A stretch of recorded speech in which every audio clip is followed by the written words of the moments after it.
like it's takeout. Show me you got soul inside those new shoes. And you can rock and roll with an attitude. So good, so fresh, just the way you like it. Just the way you like it. Just the way you like it. The way you like it. So good, so fresh. Get up on your feet, this is a shakedown.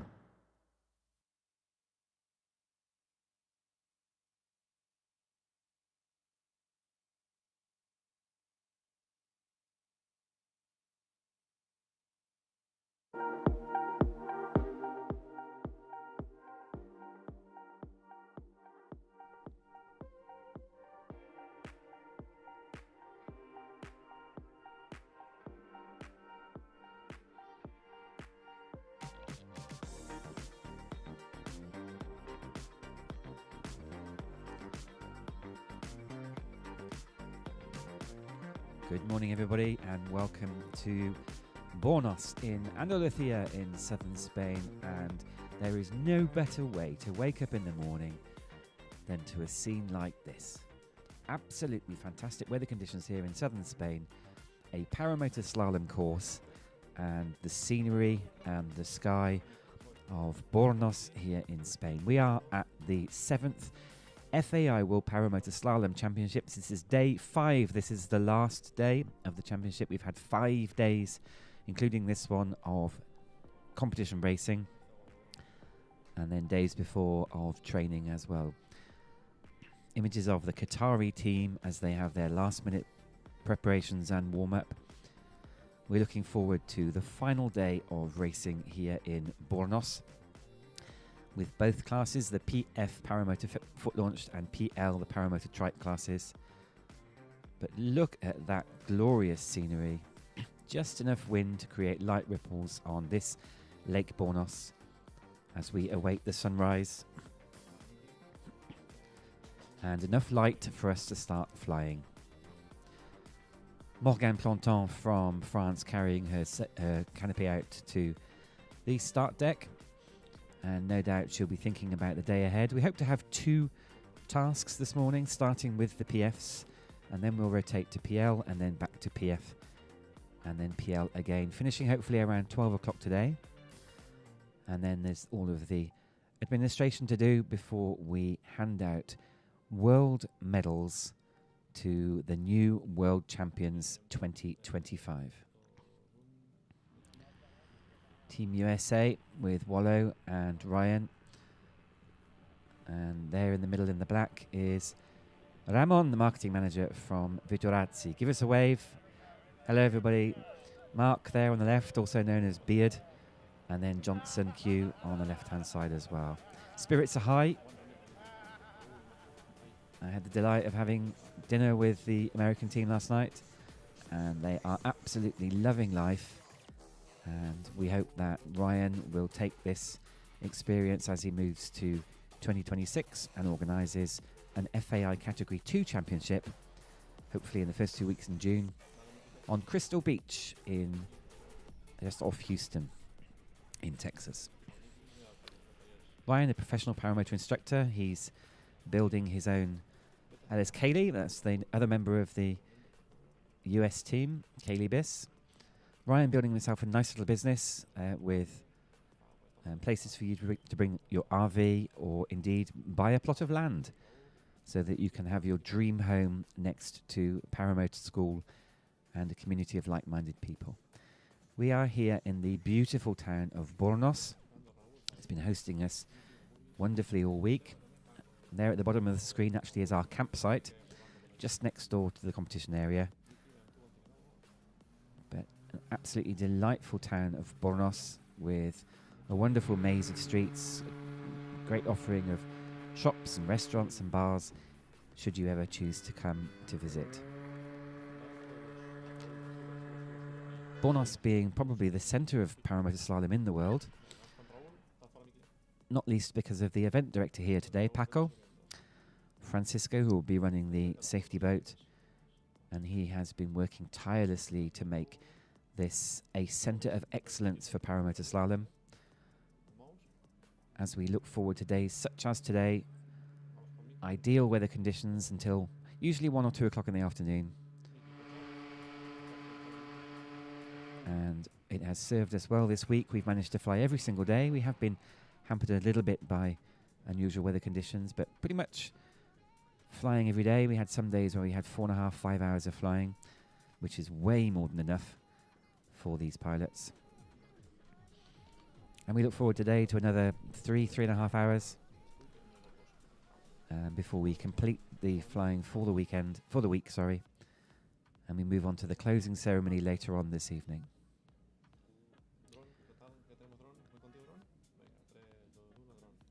And overhead of our competition site, there you can see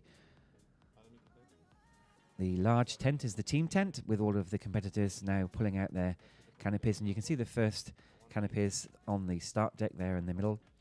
And then further away we have some other team infrastructure, and then a food truck, a couple of ambulances from the Cruz Roja, the Red Cross, and then further on was our tent, the scoring and media tents.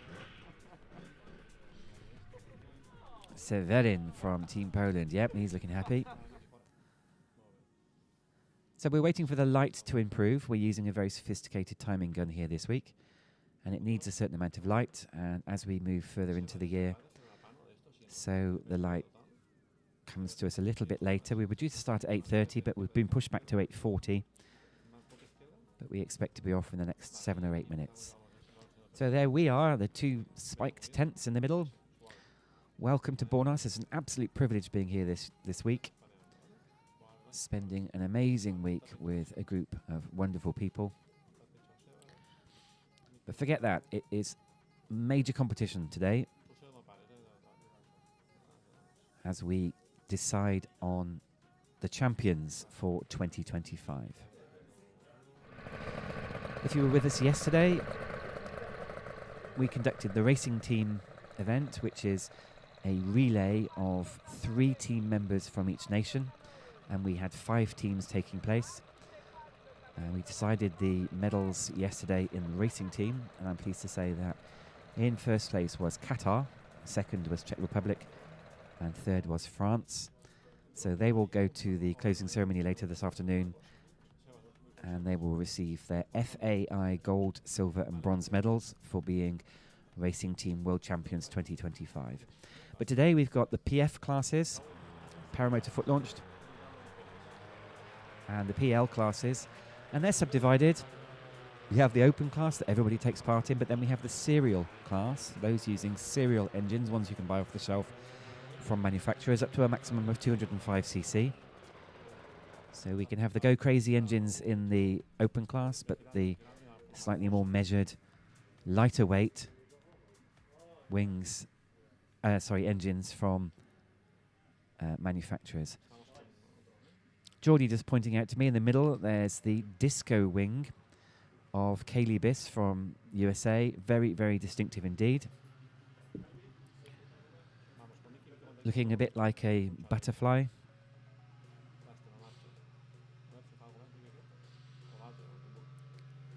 So that's the Da Vinci Disco, and she's using a 16 square meter wing here this week. Lots of assistants and helpers and mechanics, and Qatari team brought their own medico physician and their own cook. Shout out to Mukhtar, who tries to feed the entire camp at times. All coming together to make an amazing week for these competitors who have come from around the world. We've 10 nations competing this week, from Finland, United Kingdom, France, Poland, Spain, Qatar, Belgium, Czech Republic, USA and the United Arab Emirates. 33 is Tim Stengel from France. Tim having a pretty good week. He's 25th overall in the table as he gains vital experience, supported by a strong French team.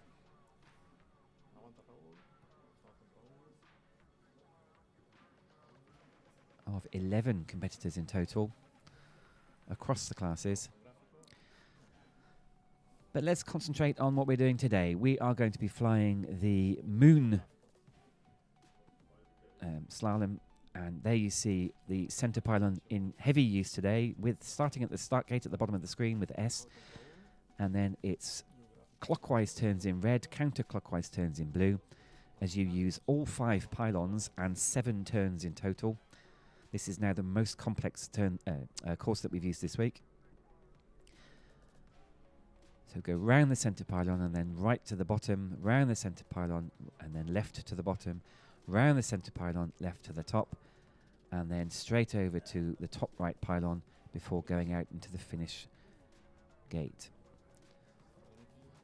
Maybe 35 to 45 seconds of intense extreme action, very high adrenaline, high forces, high Gs on the competitors. In fact, we were having a discussion about Gs last night. A couple of people are carrying G meters, but they aren't necessarily so accurate.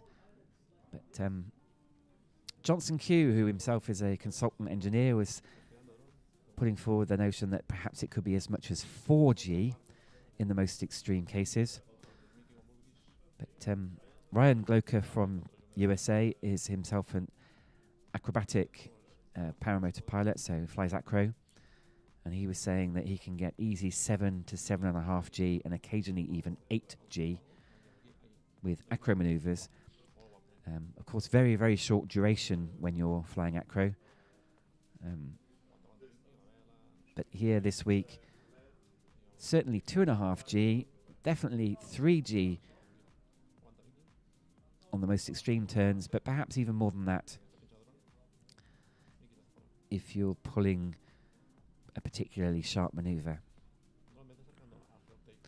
But certainly what is true is it's very, very hard on competitors. They're tired. They're very much looking forward to the post-competition party, which is going to be starting this evening once all the serious flying is over. So head over to our official website, which is 7wpsc.com, 7th World Paramotor Slalom Championship.com. There you'll find a list of competitors and also a link to our local rules and regulations. Those rules have got pictures of all of the courses that we can fly this week, including Moon, which is the one that we're flying today. That was Steph Fontana from France, giving us a big smile. There I can see Kaylee number 21 as we are preparing for the first few.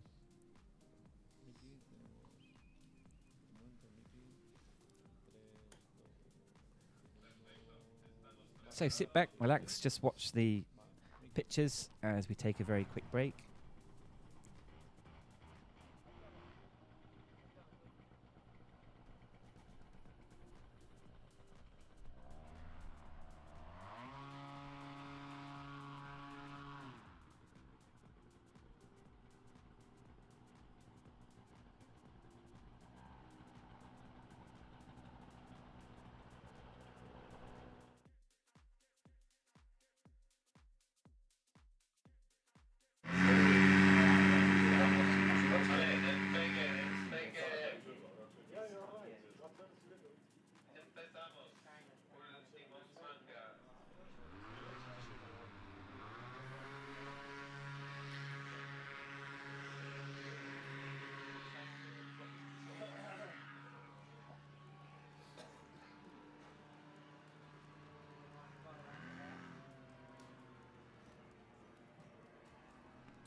Welcome back. Thanks for the break. We're straight into the action as we have the first competitor, which is Abdullah Nasser from UAE.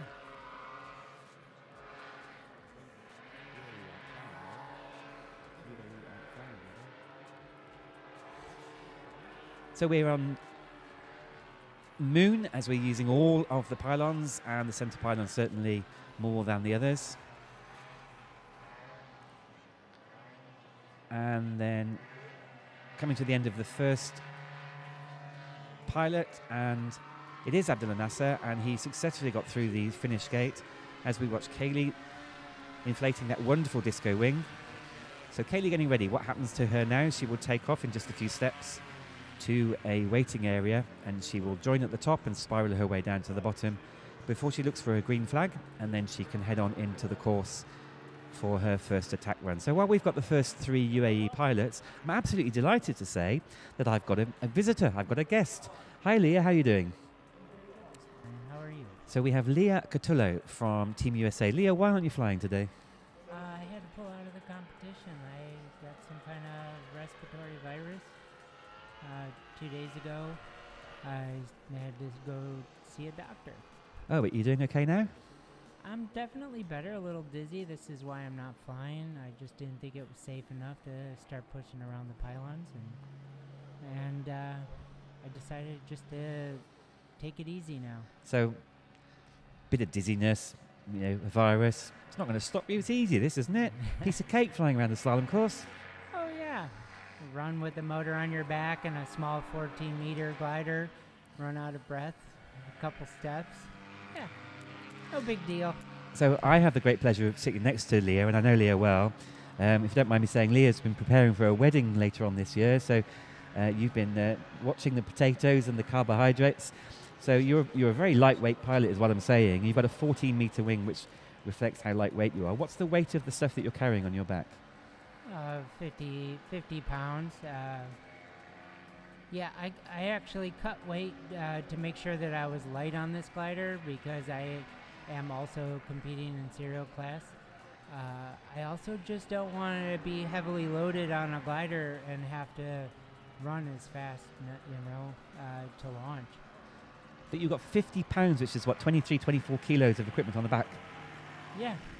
Must be hard. I mean, I'm making fun of you, but there you are taking off with all that weight, and then you have to fly around the course pulling 2.5, 3G. It's hard on the body, isn't it?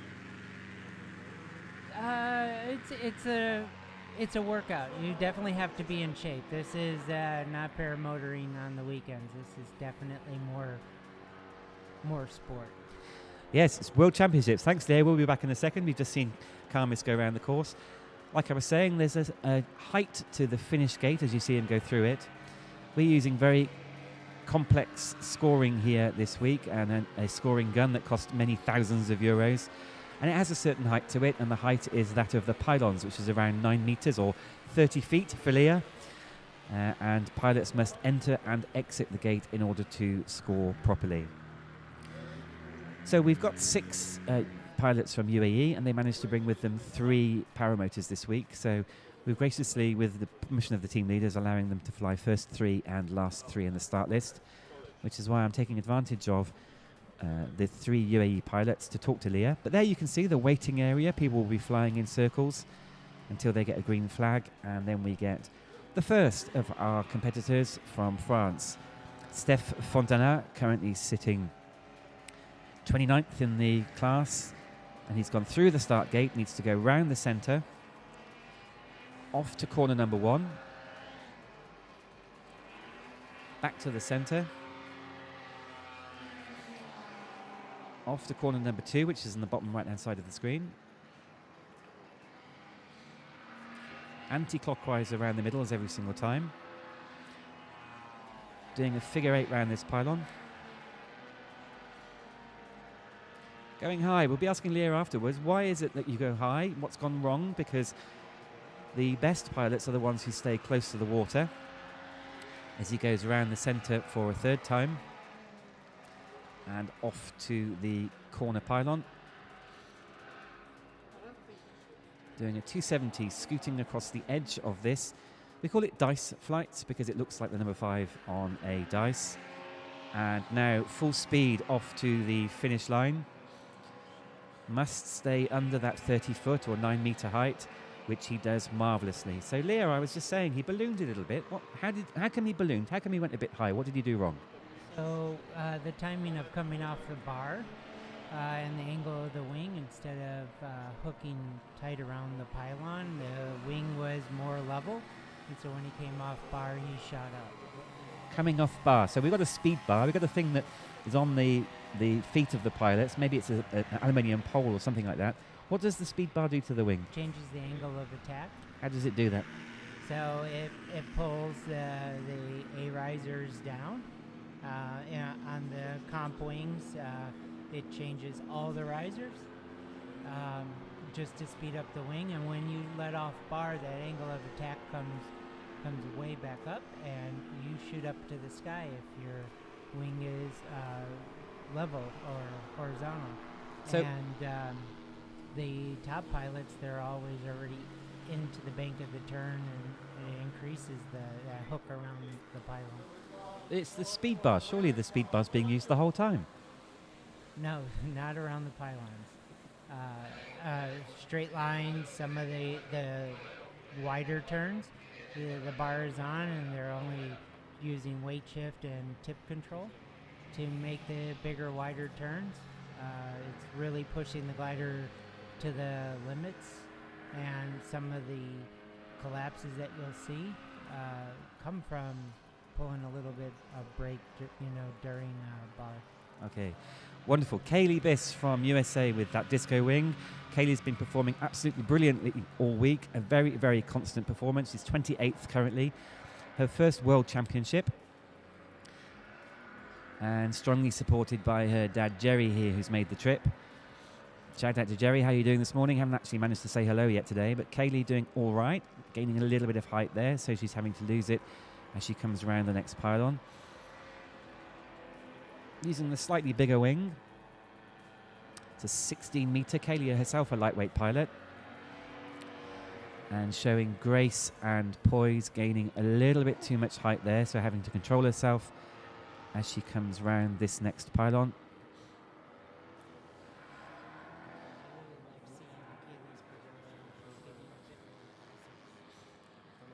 Yeah, because it can't be easy. I mean, you're a very accomplished cross-country pilot, and then you're put into this environment that you've never been in before, and it's a completely different experience.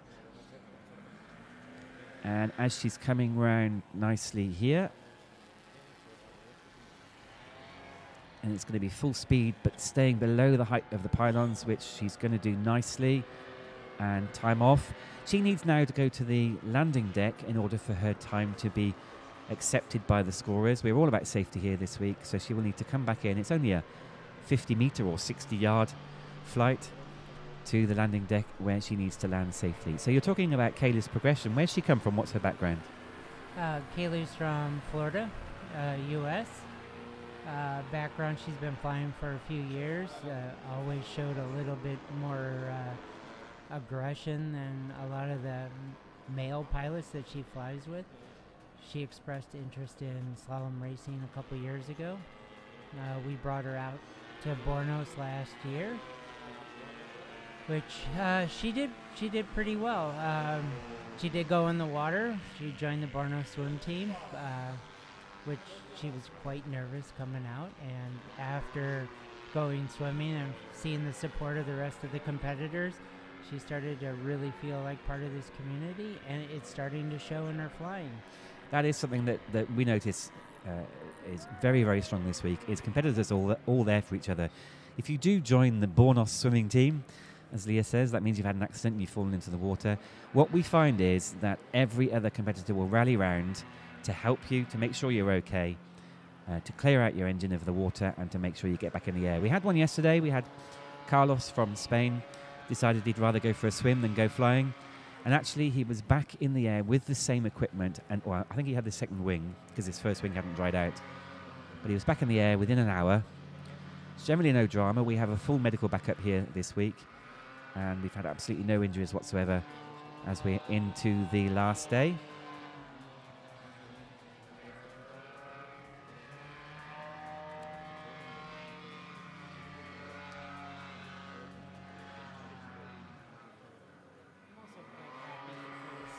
class, especially for new pilots like Kaylee and even Wallow, is it makes the pylon racing more accessible to the average daily pilot to at least come out and try, and not to feel that they have to chase some equipment and have some big race motor. This is really making the field more competitive for the pilot's skill versus, small wing, big motors, and having specialized equipment. Yeah, so we've got everybody competing here this week is competing in the open class, but we've subdivided that down to the serial class. And in fact, we had a big discussion about it last night, didn't we, Leah? It's a slightly restricted class where you must fly a serial engine, so one you can buy off the shelf, but there are other restrictions as well. But it means that those who don't want to spend lots of money on slalom-specific equipment, smaller engines, smaller wings, can turn up and can compete with the regular equipment that they use every day. And how's Wallow doing generally? Now, Wallow has really impressed me. He has a racing background. He used to race karts and drift cars, and he's definitely got the racer's mindset. We were a bit nervous with him. He's sort of a wild child, as you have met him. There's a lot of personality in him. But what he has shown and that he's taken a lot of instruction from a lot of the pilots, and you can see it every time he goes on a new task. And here it looks like Wallow is up right now. Yep, speaking of Wallow, here he is, competitor number 27. He's currently 27th in the table. So Leah, describe him as he's going around. What's he doing? Wallow is definitely starting to push more bar earlier. He's still coming off a little bit early, but he is definitely transitioning from on bar to off bar much more efficiently. Still making a few mistakes, but once again, this is his very first competition. Yeah, and he said he came with a bunch of new equipment he'd not flown before. Yeah, everything he's flying is brand new for him. He does fly daily more aggressive freestyle type wings, so he is accomplished in wing handling, but putting it all together on a course, even he was saying it's amazing how fast these pylons come at your face. And typical pilot who says I can fly pylons and then goes to fly them and is surprised with how fast this action really is. Yeah, because we've got some really highly accomplished pilots here this week, but this is a completely different thing. They're entering the course at maybe 80, 90 kilometers an hour, which is 50 or 60 miles an hour, or maybe a bit less, and then perhaps hitting 100 kilometers, which is 60 miles an hour on the straights, and then coming into the turns at maybe 40 to 50 miles an hour, 70, 80, 90 kilometers per hour. So it's fast, and things happen very quickly. So, Leah, if you're flying to, say, the second pylon in the course, are you looking at the second pylon, or are you looking already at the third pylon, or perhaps even considering where you're going to get to for the fourth pylon? Well, it depends how lost you are, but once you are aiming at at your next pylon, you're already planning your next turn. You definitely have to be setting up for your exit on every turn from the entry of that turn. Okay, so thanks, Leah. Let's follow Carlos, competitor number 30, 26th on the league table as we come in. As we were saying, Carlos joined the Bornos swimming team yesterday, so he's going to be looking to not repeat that as he goes round the first pylon. Needs to go down to the corner pylon and a counterclockwise turn around the second pylon, off to the third, which will be the centre, and a clockwise round the centre, off to the next corner pylon, and another counterclockwise. Just slowing slightly there, Leah, but he comes off to the centre again, and it's all the way round with a clockwise turn.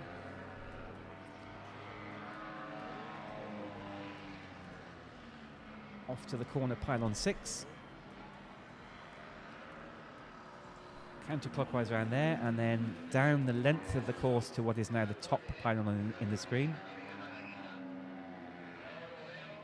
Clockwise around there, and off to the finish, needing to stay low, don't forget,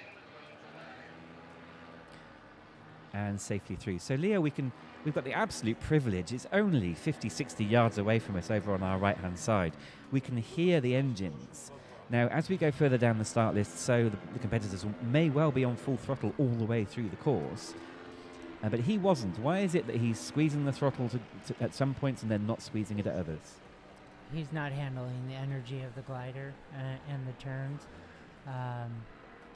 The top pilots will stay full throttle, or mostly full throttle. They'll keep a steady RPM. So you say he's not controlling the energy. How is it he's not controlling? What is he not doing that the top pilots are doing? Very much like the ballooning when they come off a bar. Their timing of and their entry into those turns are a little bit off, especially the shorter distance with the center pylon. Okay, cool. Let's go back to the action. Tim from France.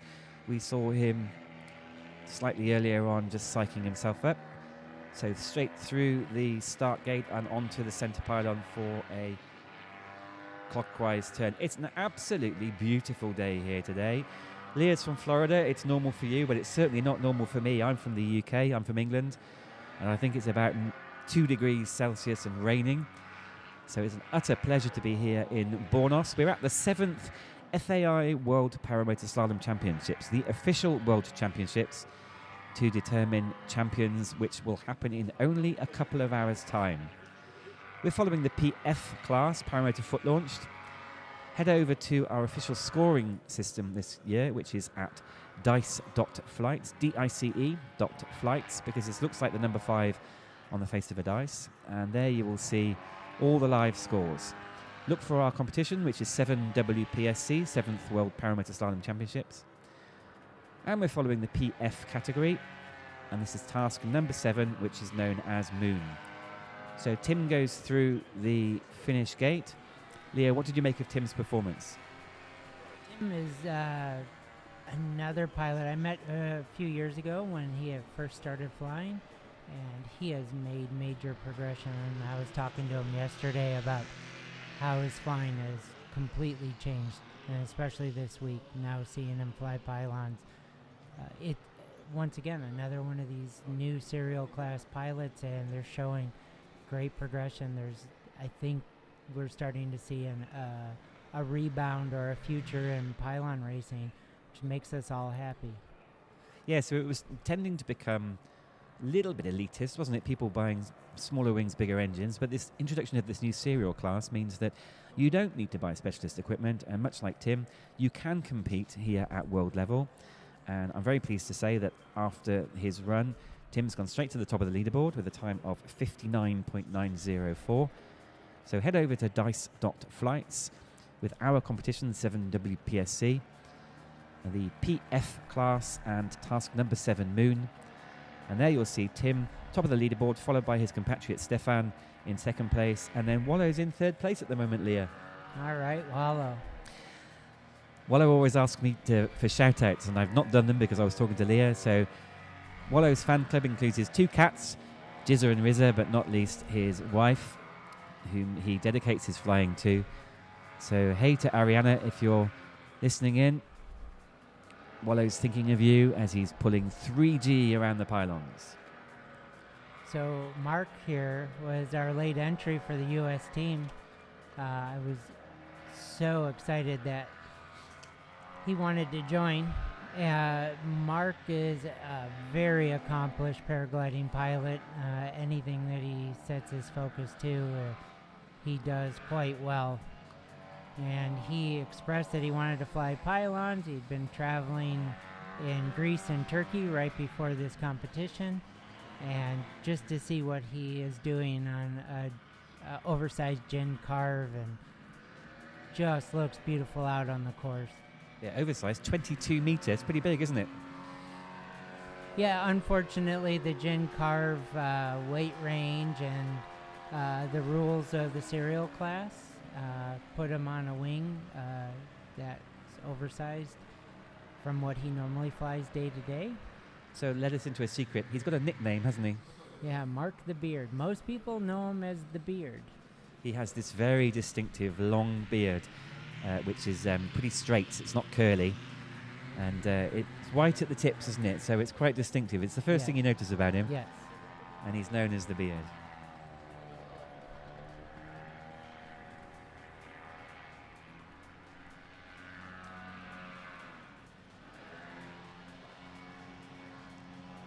A little bit of confusion going on. We've a competitor in the course, but we're not quite sure why they should be there.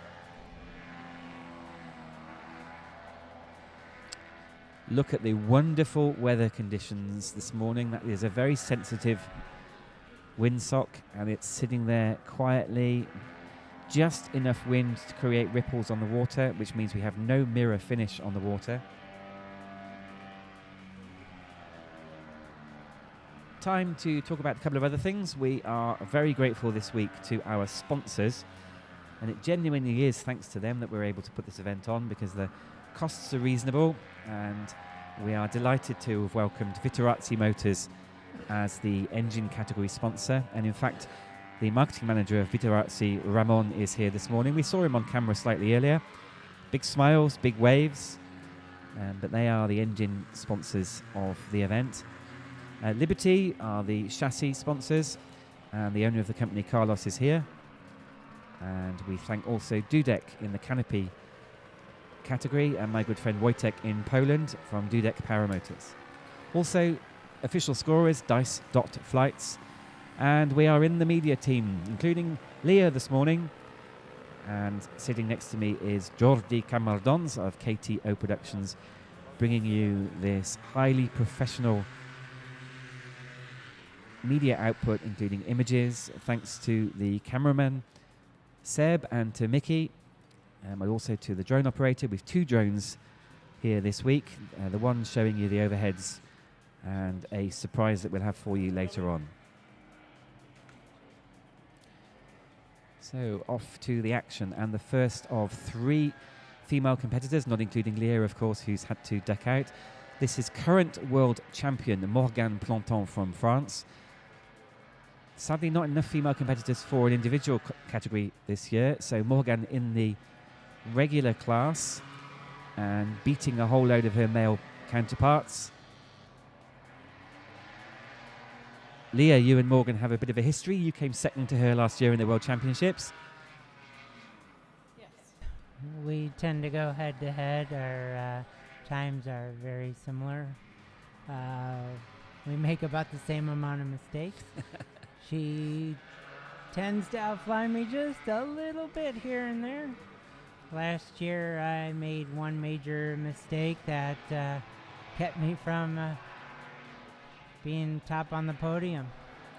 Just pipped at the very last second, weren't you? Just ended up second. Yeah. So you're the current silver medalist. You're the current silver medalist. I am the current silver medalist. In World Slalom. So a clean run from Morgane. If you had some advice for her, what would you say? Keep going, keep pushing. Morgane and I are friends. Yeah, she's I couldn't be happier than to have somebody that I can duke it out with, you know, run for run. Yeah, real competition, and that makes it fun. She is on a slightly bigger motor than me. I fly Viterazzi. I like the factory R. I like pushing the limits and seeing how some of the pilots can push a factory R and put up some times that far exceed my times. Shows me that there's a lot more I can get out of that motor. So Morgane flying the Pellini Thor, but you're sponsored by Viterazzi. You have an agreement with Viterazzi. Yes. And you're happy with that? I love Viterazzi. It's the best daily motor, and the factory R is good for racing. It's a super stable, highly tuned motor that anybody can buy and fly. So as Jakob enters into the course from Poland, currently running 19th. Leaderboard update: in the lead is Tim from France with 59.9. Second is Morgan with 1:04, and third is Steph Fontana from France, 1:05. So it's currently France 1, 2, 3. But we are now on the 16th person to go today out of 37. And we're running in reverse championship order, which means the slowest first, fastest last. And we expect the times to absolutely tumble as we go through the start list. But as it stands at the moment, France 1, 2, 3. But this is looking very smooth from Jakob. So looks to me, Leah, as if he's going to go top. What do you think?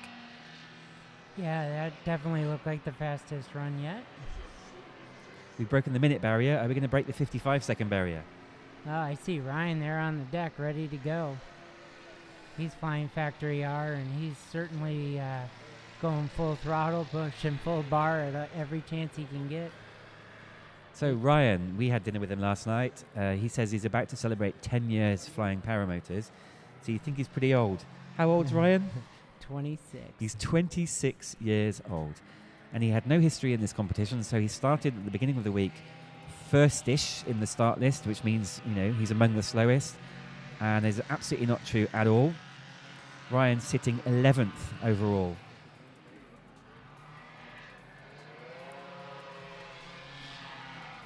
Another team USA is Johnson Q. Go, Leah. Yeah, this is Johnson. He's on a big motor. Johnson's been showing a lot of step-by-step, very predictable progression over the years. He's our most consistent slalom pilot in the U.S.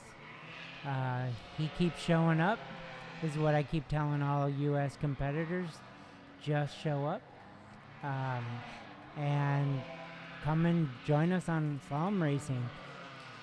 Yeah, Johnson's flying the Aries, isn't he? Bought it just a few days before the serial class was announced. Yeah. So he's not in the serial class. He needs to stay low in the finish gate, but he's done that okay.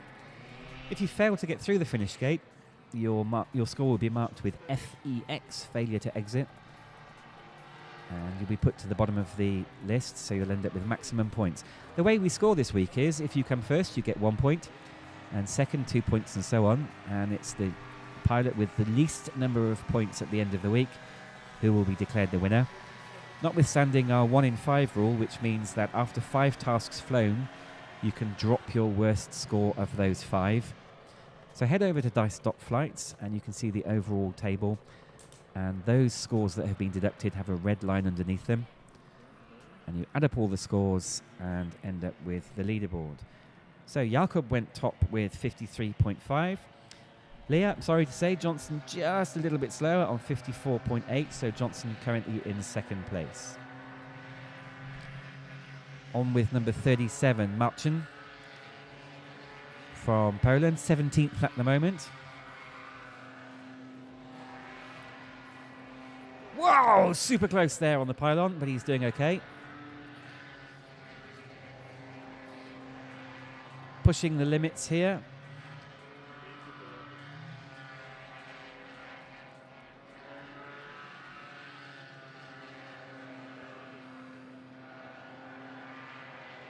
You can see pylons bending as they fly close to them. It's because there's a low pressure created between the wing and the pylon.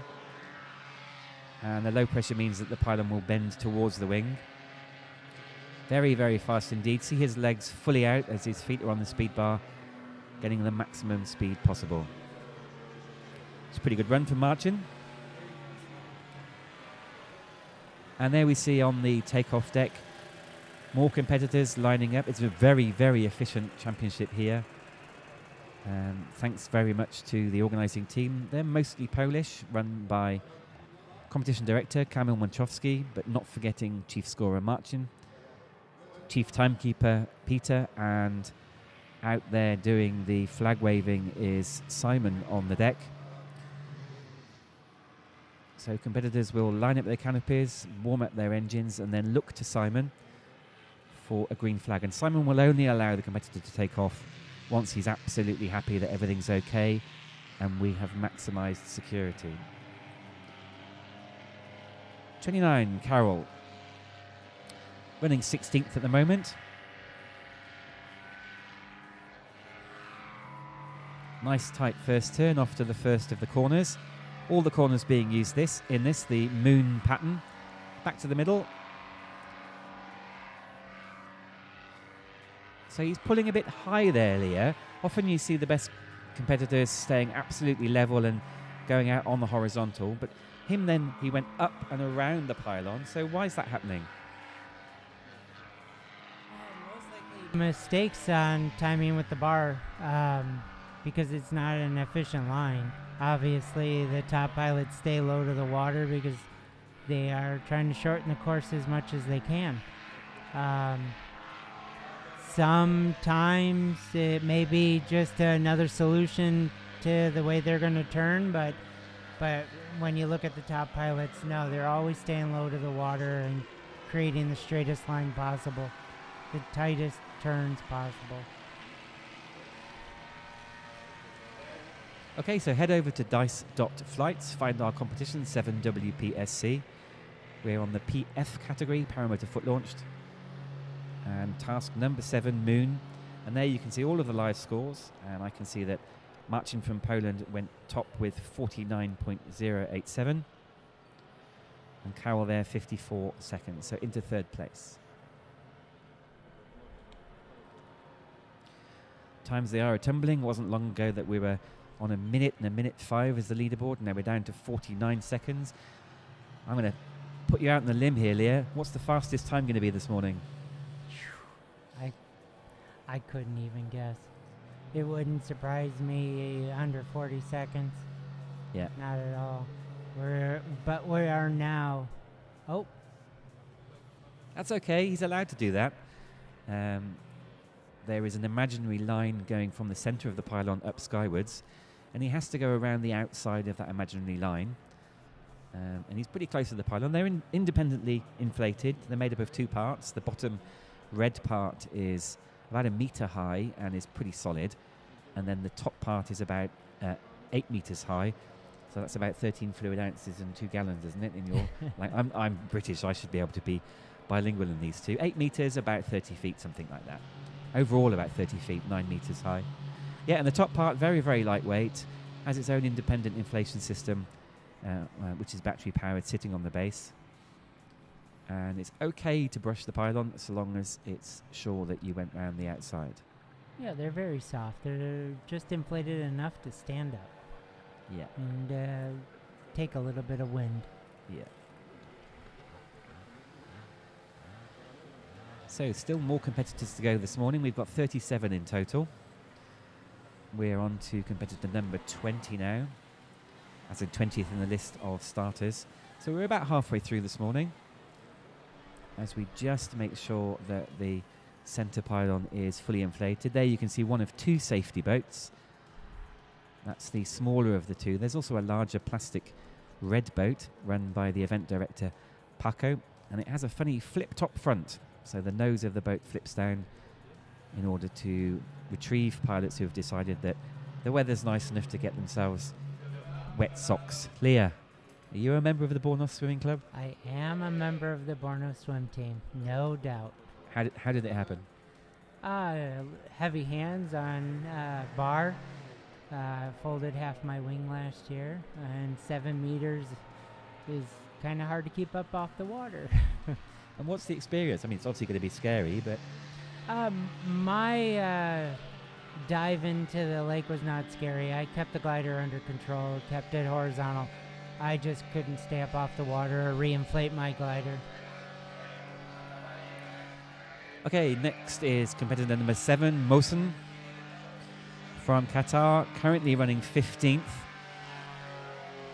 The Qatari team using the Sky engine, immediately distinctive from the tone it makes. And yes, as you were saying, Leah, it's pretty much full throttle already, isn't it? I've not heard him come off throttle yet. He's doing really well. Little high. This is fun, isn't it? Yes. I don't think there's any more fun flying than this on paramotor. So I'm an aeroplane pilot and I fly aerobatics. And it's the sensation of having your own roller coaster going exactly where you want it to go. It's like that, isn't it? Hence why I got into paramotoring, is to have my own roller coaster. And when was that? How long have you been flying? Since last week. 7-8 years now, I believe. And you're part of the organisation in the States, aren't you? You help out with competitions. And Yes, I am the competition committee chair. Of? Also the SEMA rep, of the United States, USPPA. USPPA, okay. Yeah. SEMA. So SEMA is the International Commission for Microlights and Paramotors. We're part of the FAI, the World Air Sports Federation, so the international governing body for all air sports. Subdivided into SEMA, Microlights and Paramotors, and as Leah says, she is the US representative. Going to Switzerland in February next year for the annual meeting. So she'll be taking all of the ideas from her compatriots in the USA and then presenting them to the Commission for driving the sport forward, promoting it, and looking to the future. So, June next year, any ideas? Anything in the diary? Yeah, so we've been working with Texas Paramotor for a few months now, planning the next competition. We've got a lot of interest from the international teams. The French team have shown interest and would like to show up. I believe the Polish team is also wanting to show up, which is really good for our country right now, because we definitely need to start doing international competitions. I've had a slow step-by-step approach to developing competition in our country to make it sustainable. I'm definitely not trying to get somebody or a competition that's only going to happen once. I want everything sustainable and repeatable. So to be clear, they're planning an FAI Category 2 championship on Crystal Beach, just on the water side, just near to Houston in Texas. It's where Ryan's based. He's a professional paramotor pilot and instructor, and it's going to be his home base for your competition next year in June. How are we going to be able to follow it and find out more?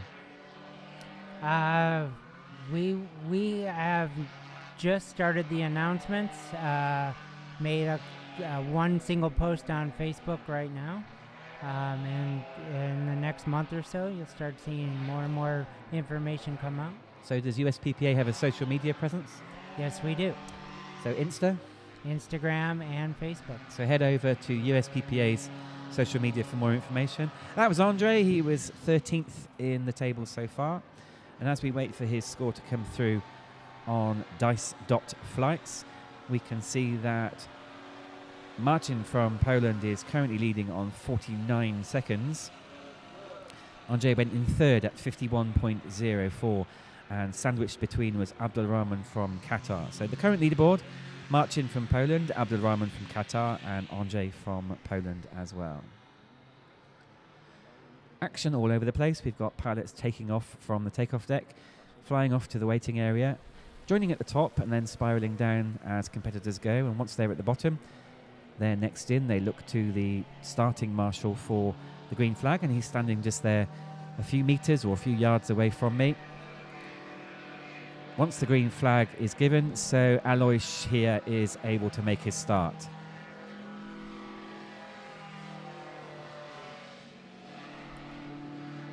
Alois flying Ozone Freeride 2, 16 meter with the Skyboxer 200. A lot of power in the Boxer. How's he going to control the extra power? Keep turning. That's the best way. As you'll see, almost all the top pilots are constantly turning. And if they do have to go in a straight line, they're full bar. Keep themselves nice and low. And heading for the beautiful finish run. gate. Beautiful run. Pretty good. So as we go further on, we're in reverse championship order. So we're going to have the fastest pilots first. Sorry, the fastest pilots last. But Alois currently running in 12th place. Let's see if he can improve on that. We have two tasks this morning for Paramotor Foot Launched. This one and another one after the PL class, which will be next. The weather's looking good, so we hope to be flying until about 12 o'clock. What's the weather like in Florida today? Actually, it's quite similar to here. A little bit warmer, a little bit more humid, but the temperatures are very similar. So you're feeling at home, except they all speak a funny language over here. No, South Florida, we speak the same language. Actually, that's true. So Ryan Gloker, proudly supported by his father, who stays up until 2 or 3 a.m. Texas time. So Dave, we're thinking of you as we watch Ryan going through the course. Leah, tell me, how's Ryan doing? I think Ryan is getting every inch of power out of this Moster Factory R that he possibly can. This is his normal style of flying every day. This is what people see when they see Ryan flying on the beach. Showing amazing maturity, 26 years old, but flying as if he's been doing it all of his life. But he does have 10 years experience in doing it. And we'll head to Dice.Flights to see that Ryan's actually only second place with that, 50.084. So Marcin from Poland still in the lead with 49.087. Ryan lying 11th as we start today, so we're now into the top 10 in the official start list. As we run down to the fastest in the world. Currently in the lead is Aleš Trimmel from Czech Republic, followed by, Jeremy Penon from France is in the lead.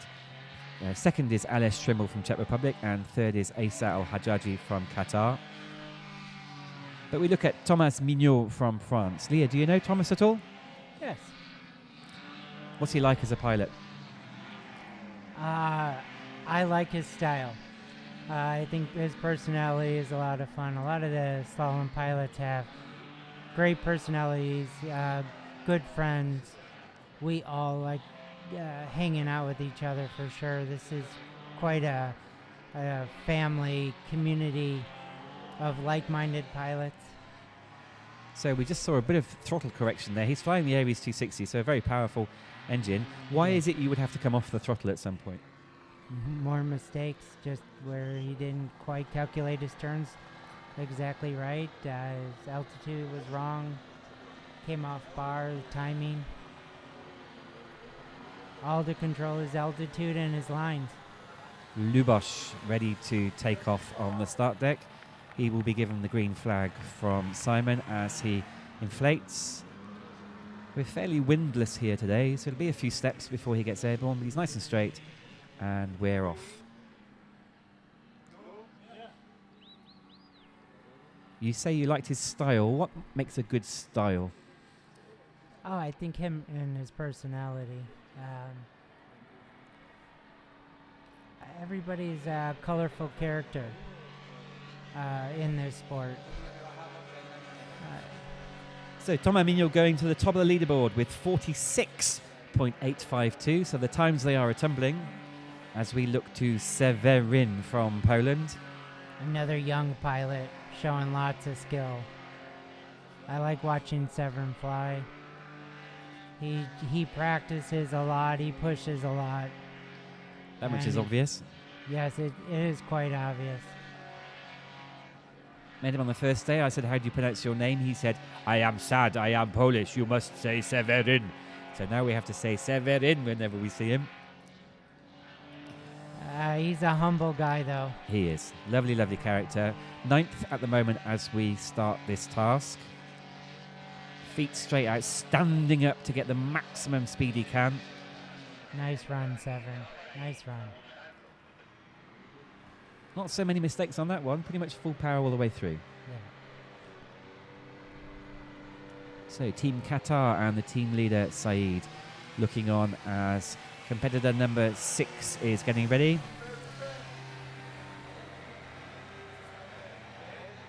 Saeed from Qatar up in the air. And he's away. So well into the top 10 now, looking for the next competitor, which should be 8th in the table from Czech Republic, Jiří. Poor Leah's having a cough off microphone. How are you doing, Leah? How's the viral infection? I'm surviving. I'm not dying anymore. It's good that Leah's here. She's spent most of yesterday in bed, didn't you? Oh, yes, the day before. Yeah, so really, really pleased that you're here. Thanks ever so much for your insights. And we go to competitor number 4, Cyril Pelanton, part of the husband and wife team of Cyril and Morgan. Cyril lying 7th here in the open class, but he's winning the serial class as we look. He's Mr. Consistent. He's 7th overall, and pretty much every single time he's flown, he's ended up 7th. So let's see if he can do at least that well today. Going quite wide there on the centre pylon. And a little bit of height as well, but he's bringing it back down as we can hear full throttle going around the corners. But he's going to have to lose a little bit of height to get through the finish gate. You've flown against Cyril? Yeah, Cyril made some good points in our meeting last night that he wanted to fly a smaller motor and a larger wing, and took full advantage of the rules, and I congratulated him for it because he's getting off the giant motors and the tiny wings for reasons of safety and health in this sport. I think he's going to help push the serial class and the development of these serial motors to make this sport more accessible. Yep, Cyril straight into 3rd place on 48.8. So if you're new to this, we have the open class where you can fly pretty much what you want. There are some rules.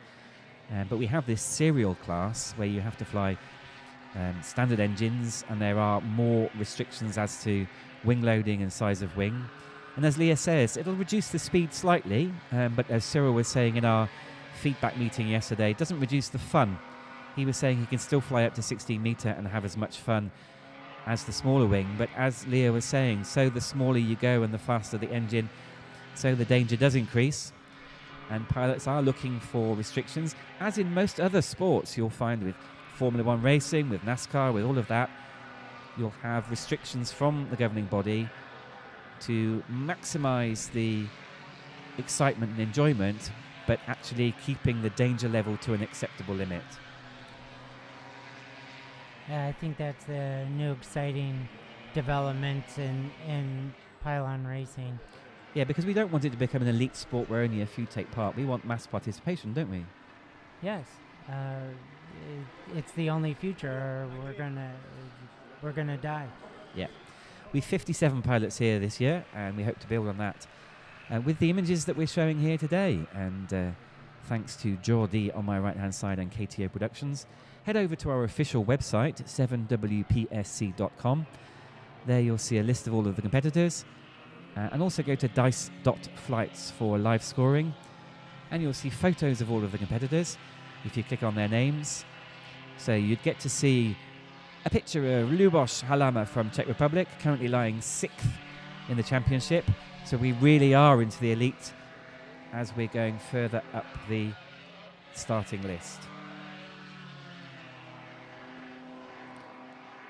Luboš competed in 2023 here in Bornos, came 10th, and then went over to Qatar last year for the 24 championships and ended up 5th. So what went wrong there, Leah?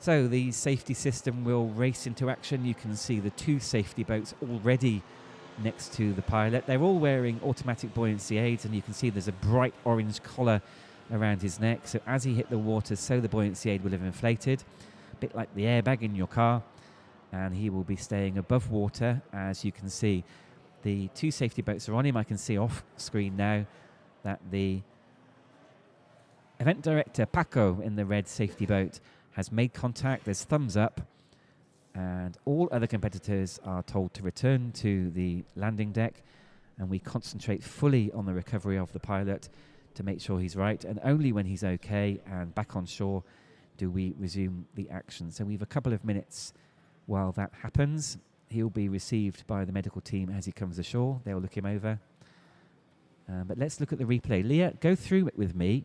What's happening and why does he end up being a member of the swimming club? Everything looks good in this turn. Oh. Dramatic collapse, no time to recover. I actually didn't see it. I did not see what caused the collapse. Difficult one, isn't it? But no chance of staying airborne with that one. So Normally off camera, if I was competing, we would be replaying this over and over again until we saw the cause. But on first sight, nothing obvious? Nothing obvious to me. So you'd need to go and talk to the competitor to see perhaps he put some funny input in, or what did he feel, or did something break? Likely funny input. Okay, so there's a reminder of the pattern that we're using today. It's called Moon, and it'll be the same pattern for the PL class that comes up next. Start at the bottom in the start-finish line, and you go round the center pylon. All of the red turns are clockwise, all of the blue turns are counterclockwise. So pretty much you go round the center to one corner, round the center to another corner, round the center to a third corner, but then along the top of the dice, the number 5 on the dice, to the top right pylon, and then it's a mad sprint back to the finish line. Achieving perhaps 90 kilometers an hour, maybe 100 kilometers an hour, which is 50 to 60 miles per hour, as you fight the urge to climb. Competitors have a throttle. Which hand is your throttle in, Leah? I use the left-hand throttle. Is that normal? Do people generally use the left hand? I would say it's 50-50. My instructor taught me with the left-hand throttle. He said, use your phone, take pictures with the right hand. What, during the slalom? Well, no, not during slalom. Supposedly I was supposed to be a cross-country pilot, but it was never really my thing. Are you left or right-handed? I am a right-handed person, which is really interesting because I do not like flying right-handed throttles. After all this time, I prefer the left-handed throttle. Okay. Often, I'm an aerobatic pilot. Often we're told that the hand that you use more, I'm right-handed, so it would be my right hand, is the one that should be doing the sensitive input. And the throttle control is the sensitive part of the flying. Yes, she's putting a face at me now. Yeah, well, I think in paragliding alone, I like to train my weak side first. And maybe this is why I left-handed throttle. Train your weak side. I can always still fly with a right-handed throttle. It's easy enough. Okay. But no, I guess it's just the way I was taught. And taking photos while flying? Rarely. You let the GoPro catch what it catches. So there you can see the safety boat, the one on the right, the red one, as they haul out the cage. The motor will need to be completely cleared of any water, so they'll flush it out probably with the fuel oil mix. These are 2-stroke engines, so it'll take a good half hour to an hour to make sure that there's no water left at all. But the engine should fly again. Occasionally we've seen people hitting the cage as they're flying along because they've just been too low, and that may cause a little bit of damage, but generally landing in the water should be okay. Yeah, generally there's not much damage. Maybe some netting problems, but your prop, of course, especially if you're still on throttle. But no, you could be back up and flying in minutes, and actually that's better for the engine. Get it hot again after it's been wet. Okay, so welcome if you just joined us. We're live. Let's have a look at the clock. It's just gone 9:30 here in Spain, local Spanish time, local European time.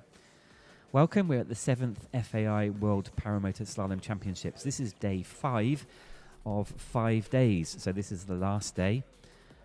And we are looking forward to this, the PF class, with one task, following by the PL class, the Paramotor Trikes. And then we'll go on to the next task, which will be the last task of the championships, with the PF and the PL classes.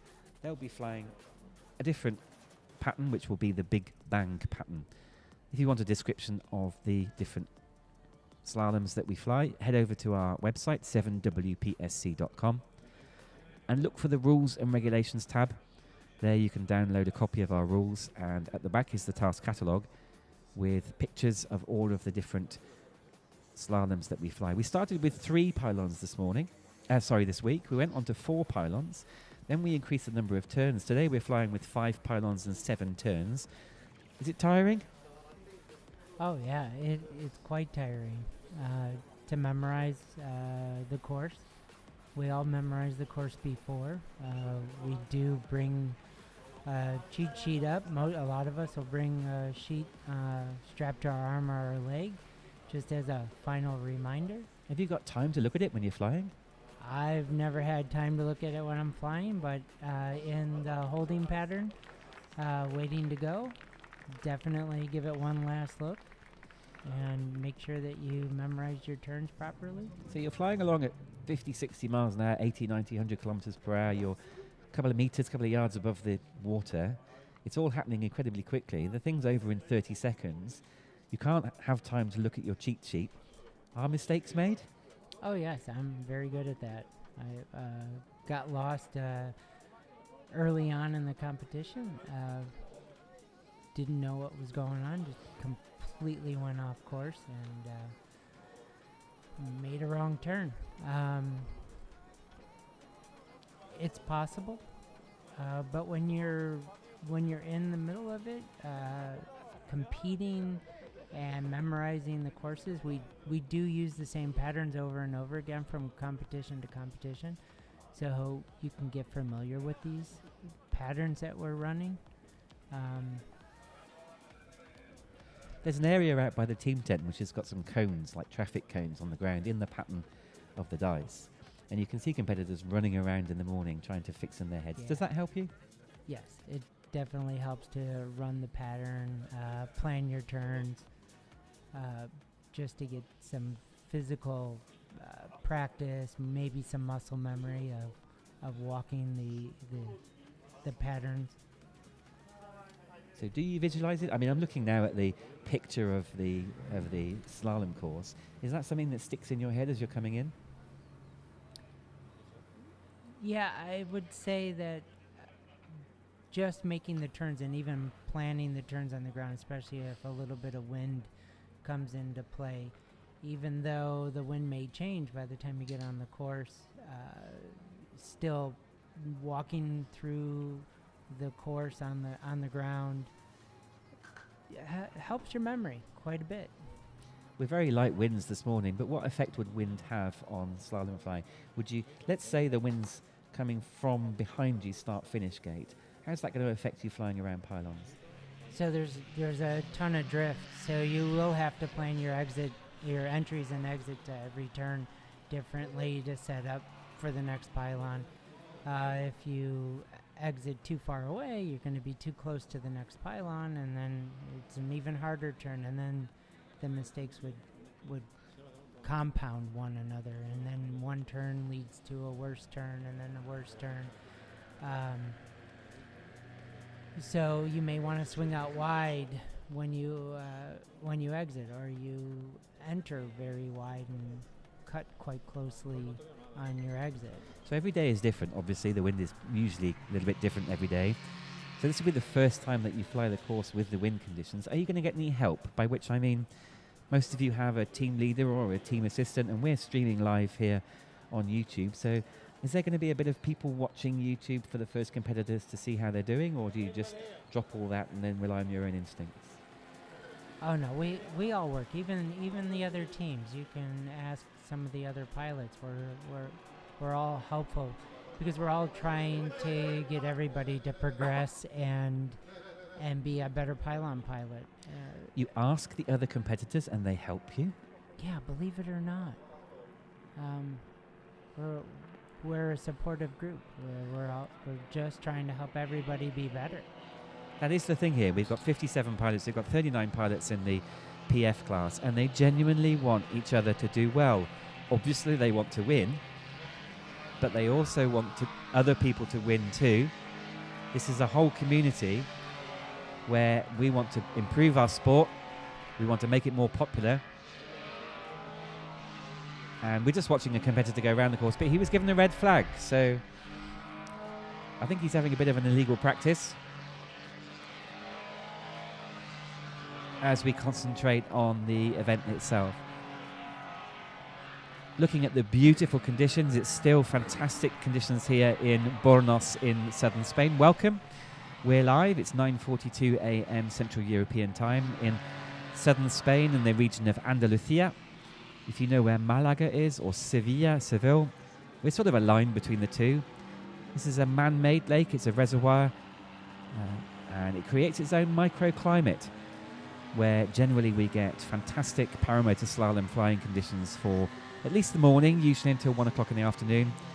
And we are taking advantage of that as we look at Aleš Trimel from, he's from Czech Republic. I nearly said Poland then. He's from Czech Republic, and he's currently running second in the league as we start this, the 7th task out of 8 at the official FAI World Paramotor Slalom Championships. Aleš safely in the air. He's only just over on our left-hand side. It's a very small site. It's plenty big enough. But let's watch now Bartosz Nowici, current world champion, as he enters standing in his harness on the speed bar. Watch the height control as he is centimetres above the water. Going way over the horizontal as he controls the power of the engine perfectly, risking a wing touch in the water, which would be a penalty. Absolutely amazing roll rate. Going all the way around to the far corner, needs to be a counterclockwise, and then across the top of the dice to a clockwise.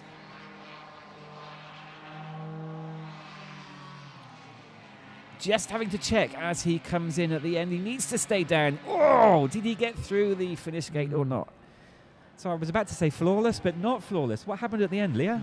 He came up pretty high. Let's see if the exit camera caught him. We've had a change in the leaderboard. So Saïd from Qatar went top 43.50 with Thomas Mignot from France 48.5. And Severin from 46.5. And Severin 48.5 in third place. As we just wait for Bartosz's score to be counted.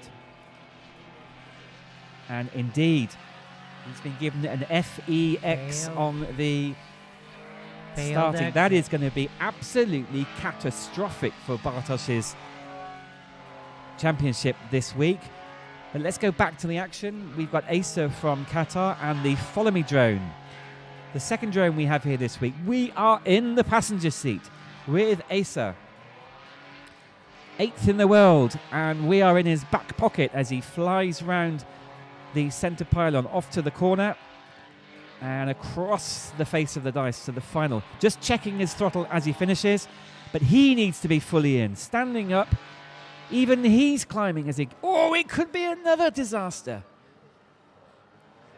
It's all happening here on the last day. Bartosz was the world champion in 2024, but now every score is going to count because we have the 1 in 5 rule, but this is task number 7, so this score will count towards his final.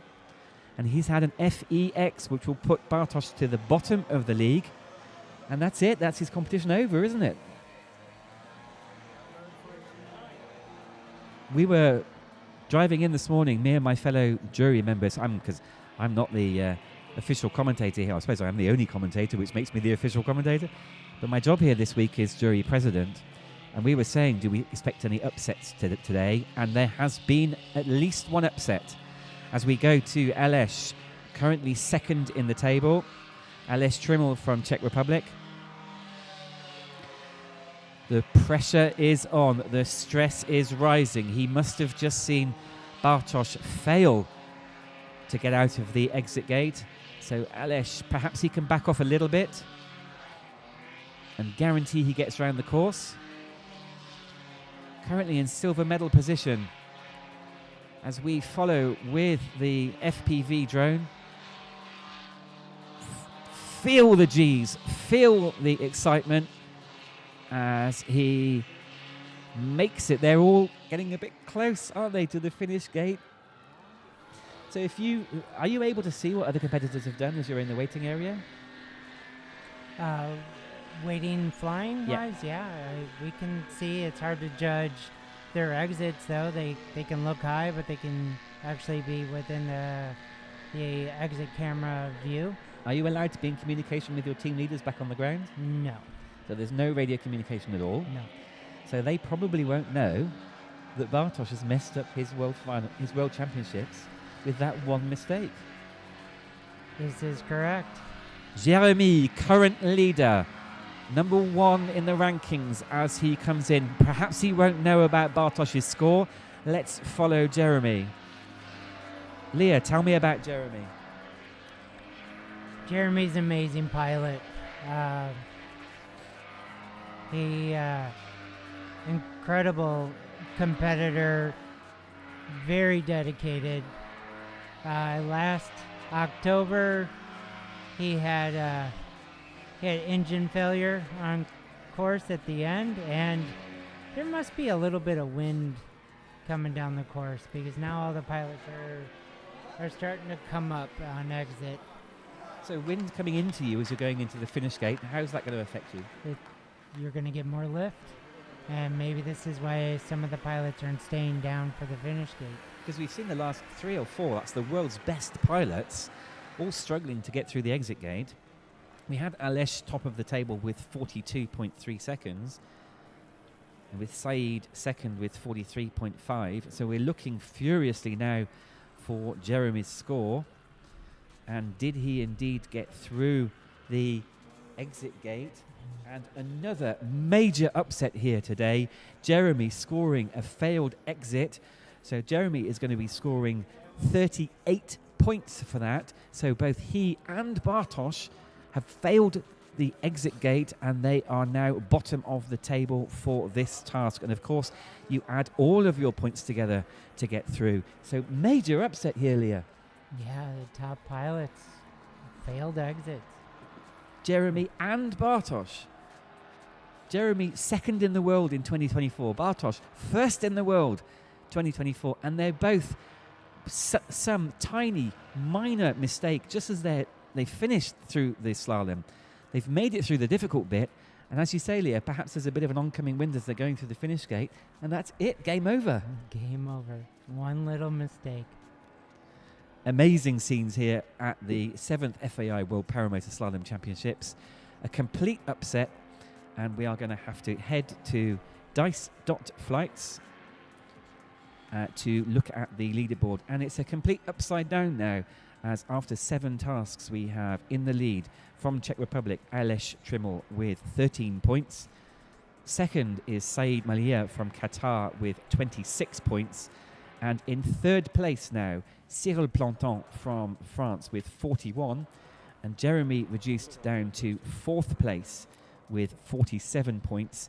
So it would need a mistake on the part of Cyril, or maybe even Said or Aleš, for the scoreboard to change, and for Jeremy Penon, who was the leader going into that task, in order to gain what would be a well-deserved podium. But hey, you've got to get through all of the tasks. What do you think, Leah? Is it going to stay where it is, or are we going to see yet more mistakes? I think as you are not in first, you start pushing harder and harder. So maybe more mistakes will be made. You have to take the risks at this point. Yep, But we are talking potentially hundredths or thousandths of a second just to beat the next competitor at the top level. So, absolutely. I mean, these are the World Championships. This isn't a practice. These are the world level pilots. They've been training all year for this, and many of them have got many years in the sport. But that's all it takes is one tiny error, and then it's game over for you. So Jeremy making that mistake and getting the FEX, as we just watched the last of the UAE pilots going through the course. They're not going to affect the scores, but it's Mohammed, competitor number 22. Himself a pretty good pilot, but we've just seen the world's best go through, and you can just see the difference. But let's enjoy this drone view as we hitch on the trailer of the pilot as he goes around the course. Amazing shots. We have the beautiful scenery, the town of Bornos in the background. giving an excellent flavour of the flying. What are the emotions when you see this happening, Leah? Can you imagine yourself being out there? How do you feel at this moment? Heart racing? I'm a little jealous that I'm not flying, but Javi definitely looks like he's having a good time on that flare wing. It's fun to see that he brought the flare out to the mustache wing to the last World Championship to see how it would do. He was flying big motor in Doha, Qatar last World Championship, and now he's flying serial class with the flare prop. It's neat to see the progression of gliders and the potential for no more bar. And all could be done in the hands. Wow. Great drone shots of the competition area. You saw the big tent, and there we are in the spikes. That's us. We had the drone pilot having fun yesterday as he flew through our tent. But he'll be coming into land and then changing batteries. But there we are. This is Lake Bornos in the region of Andalusia here in southern Spain. It's an absolutely beautiful day. Look at those scenes. So if you fancy it for yourselves, come over to Bornos. This is going to be one of the centres of the world for Paramotor Slalom. The campsite right next to the lake, only a couple of 100 metres, that's a few yards and gallons, to the competition area. And we're flying over the takeoff deck at the moment. And you can see the next class ready, the PL class, in the glorious sunshine. There on the right-hand side, the team tent with the PF class now having finished and taking a well-deserved break. And perhaps Team France, led by Mohamed, the technical director of the French team, and Jean-Emile, the team leader here this week. Just reflecting on Jeremy's performance and what on earth went wrong.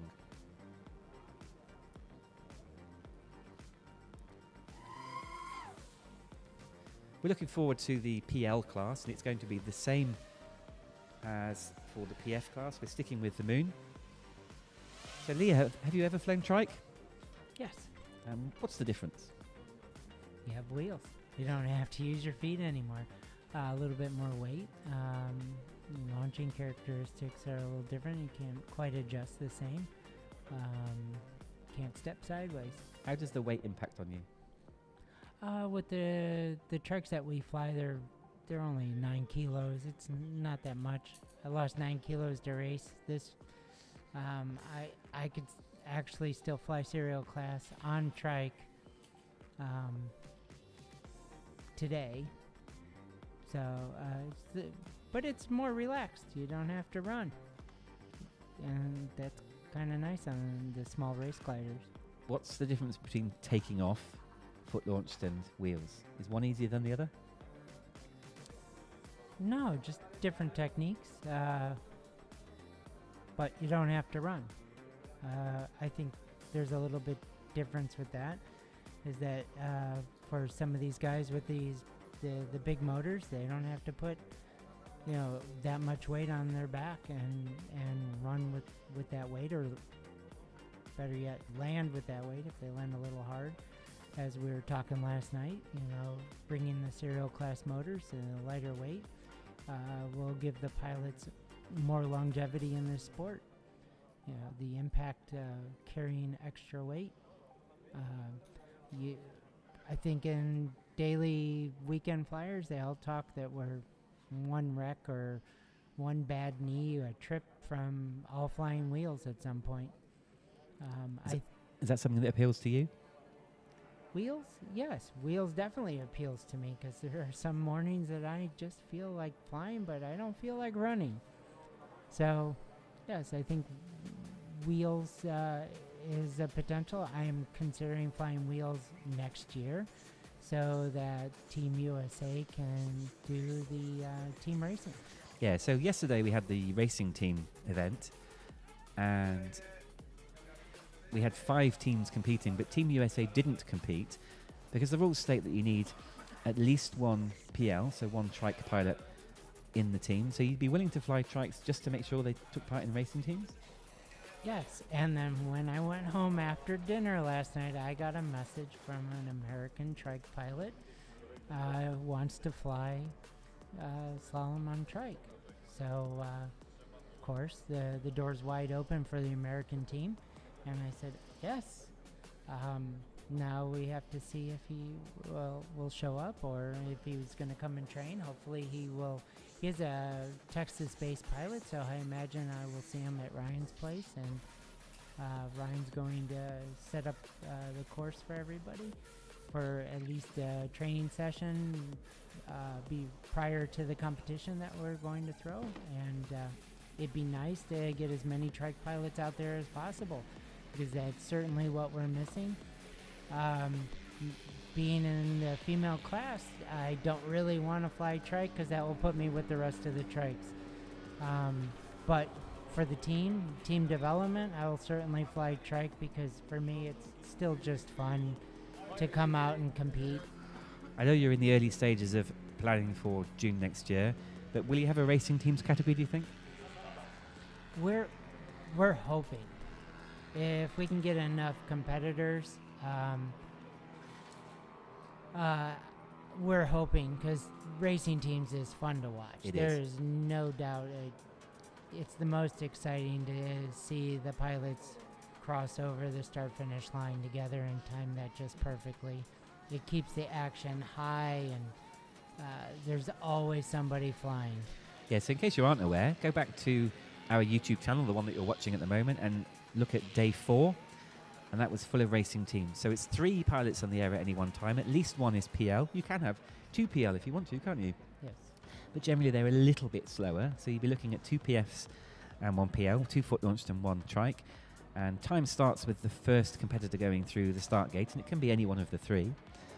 And then it's as if it's a single flight. So the first pilot will fly the course, and as the pilot exits, so the second pilot needs to time as closely as possible their entry into the gate. And once all 3 pilots have flown, so the score is calculated. Do you think Team USA would be competitive if they came next year? Well, maybe with a little bit of practice.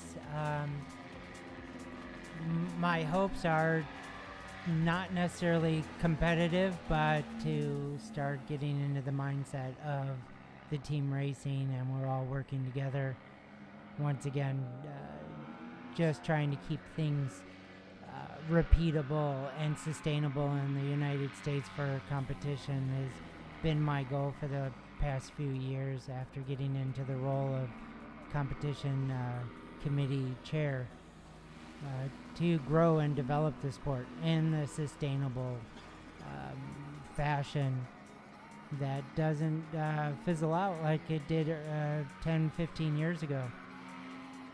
Yeah, so just to wrap up, the racing teams yesterday was all decided. We're not going to have any more racing teams flying. So the winners of the racing teams this year are Team Qatar, and in second place Czech Republic, and in third Team France. So join us later this evening for the closing ceremony, which we'll be broadcasting live to you here on the YouTube channel.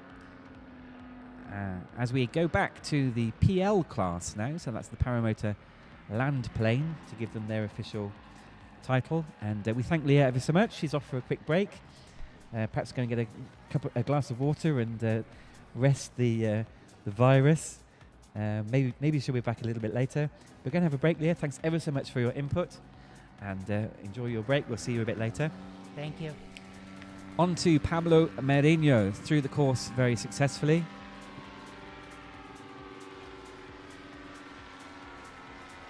And we come back to the PL action. Absolutely wonderful insight from Leah there. She is chair of the competitions committee of USPPA. Check them out. They've got social media on Insta and Facebook, and of course a web presence as well. Big shout out to US team leader Gerda. She's here this week fully supporting the team. They've brought with them this year, let me think now, it's going to be 6 pilots, all in the PF class. And as she says, hopefully she's going to be here with PL next year. And that was number 50, Mika from Finland, getting ready. But we flick over now to number 52, Oscar, in the PL class. Oscar flying 25-meter wing and the Mosta 185 engine. We've been having excellent discussions with the marketing manager of Vitorazzi, one of the title sponsors of the event. Obviously, we need to work with sponsors to make sure that they are interested in the event and that they are willing to help support us. And Ramon having some very good ideas which will help us to mould the sport. We don't follow exactly what sponsors want necessarily, but we certainly take their views into consideration as we look to grow and improve. I've been involved in this sport now for more than 20 years as a helper, assistant, and oftentimes a jury member, as I am this week. And the development has been absolutely unbelievable. Skills have improved, times have reduced, equipment has become so much more reliable and efficient and powerful. But we never stand still, and we're always looking to the future. Leah mentioned we had a team meeting last night, which was open to all to attend as we discussed what we're going to do in the future. Oscar getting really high there, but he's doing okay. One of a number of local pilots here this week. Team Spain being 8 pilots in total, led by Martin Carpio, their team leader. Oscar's performance very steady, absolutely determined not to wash his machine this morning. And round the final pylon as he makes his way, needs to lose a little bit of height, but he gets through the finish gate successfully. So high drama here now this morning in the PF class. If you've just joined us, then you'll need to rewind, but we had major upset in the PF class as both Jeremy Pennon and Aleix Trimmel both failed to exit the gate and therefore scored an FEX on the start list, and they will score high points, and it will mean that they drop down the leaderboard for the competition. We've one more task in the not Aleix, I beg your pardon, it wasn't Aleix at all. We have got one more task after this. It was Jeremy and Bartosz who had the failures. Bartosz, the current world champion. The way we score this week is if you finish first, you get 1 point, and second is 2 points, and so on. And the winner at the end of the week is the one with the lowest number of points. So if you win every single task, we've had 7 tasks so far, you would have 7 points. We have a 1 in 5 system for the first 5 tasks, so you drop your worst score of the first 5. But we're on task 7. Oh, I nearly touched the water on the way in, but he's close. This is Thibault from France. This is task number 7, so this score will count.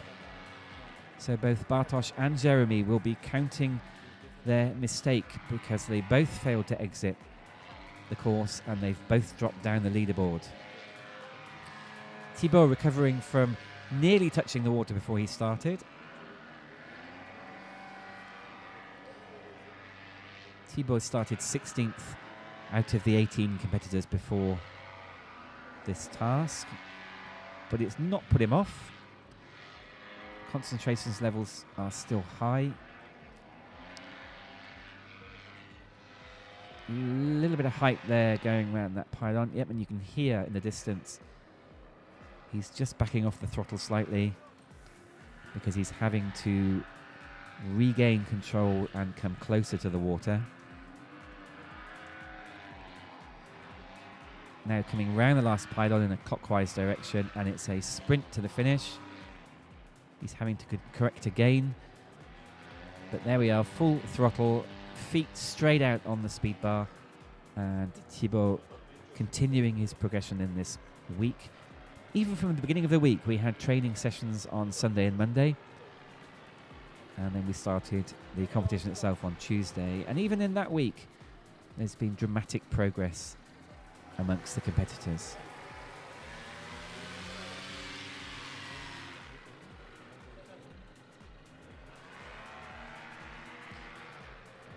(18) competitors here in the PL class.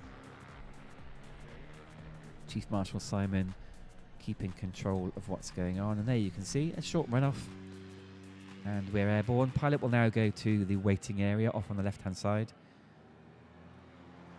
And then when it's his turn, looking out for a green flag before they start the attack run. And here we go, Lukáš, number 57.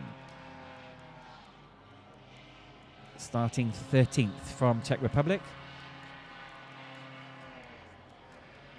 Flying Dudek Snake 3, 17 metre. And the Pellini Thor 202.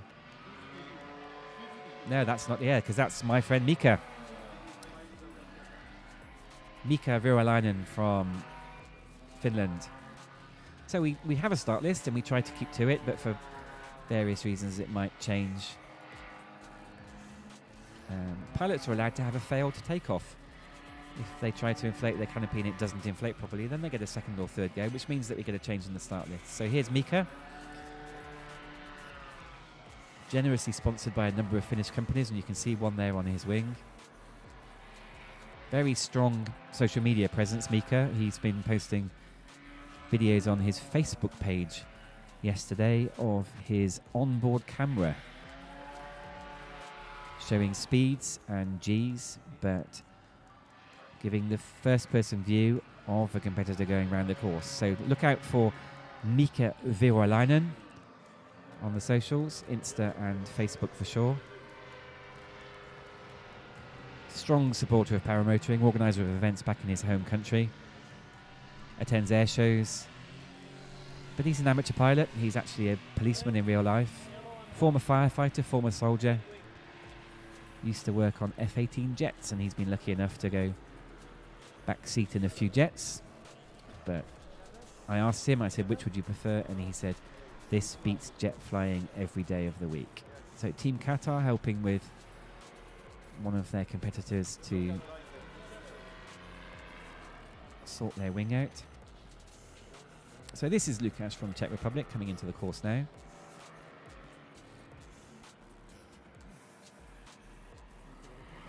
I can hear him over on my right hand side. I have this great pleasure of being able to see all of the action all of the time. Absolute joy being here this week. You're all welcome to come and visit, of course, when we next have an event in Bornos, and there tends to be a major event every year.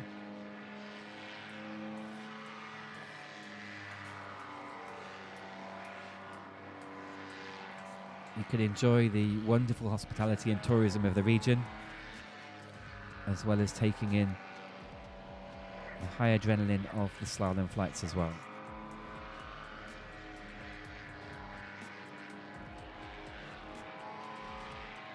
Off round the centre pylon one more time and off to the corner, counterclockwise, before going along the ice face to the last pylon and control the height. Needs to get down. He's currently too high, so he's dropping, and it looks as though he's scored nicely. Official scorers, dice.flights. It's like the number 5 on a dice, so we call it dice.flights. Head over there, use our competition, 7WPSC, 7th World Paramotor Slalom Championships. We're currently in the PL class, which is the Paramotor Land Plane, to call it its official name. So we're in the trikes, and we're task number 7, Moon. And there you can see the live scores. Currently leading from Czech Republic is Lukáš with 56.931. And then Thibaut Lane from France, 1 minute 5, and Mika comes in at 1 minute and 6. Spanish team leader Martin.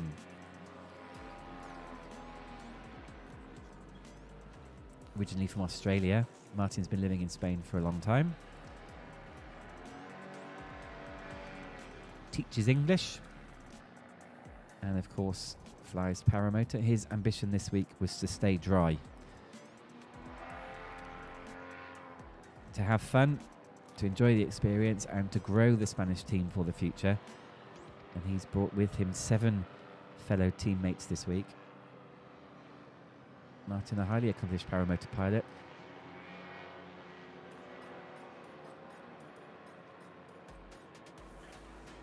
flying a Dudek Snake 2, 16 metre, and the Viterazzi Mosta 185 engine.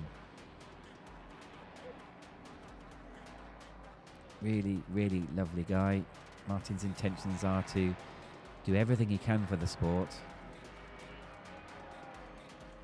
contributing to our meeting last night as we came together as competitors and officials and jury members like myself to work out the way forward.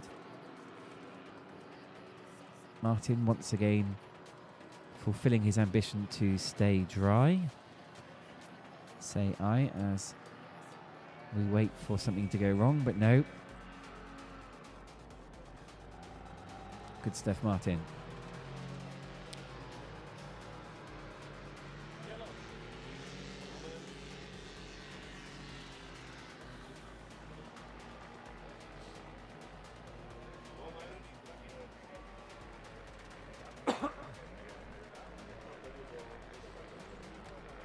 Got a great crowd here now. We've a number of French supporters turned up. I understand that former world champions, Alex and Marie Mateos, members of their family, are here now. As we look at the big smile from Milan there, from Czech Republic, just waiting his turn. So Alex and Marie Mateos, former world champions in this sport, they retired last year after they competed in Qatar. And together they run the McFly company. So a few McFly competitors here this week.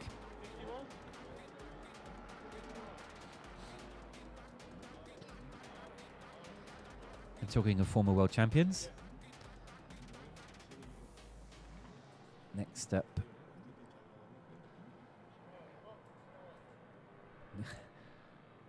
amazing, last day of competition. Normally this stress is high, but looks as though the atmosphere out on the takeoff deck is super relaxed. Former world champions. So here we have Ramon Morillas from Spain. Epic flyer. Performed the world's longest paramotor flight, which I believe was something like 13 hours or nearly 1,200 kilometers. Unbelievable experience. Head over to the FAI website, the World Air Sports website, and look on their records tab for details of that record. But here we go, Ramon displaying the absolute class which brought him the world title some years ago. Super controlled. Hasn't let up yet on the throttle.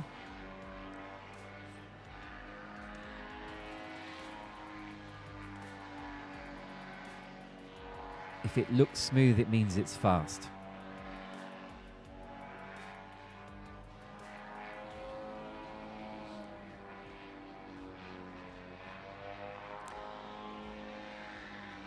Ramon also supported by the Viterazzi engine company, and safely through.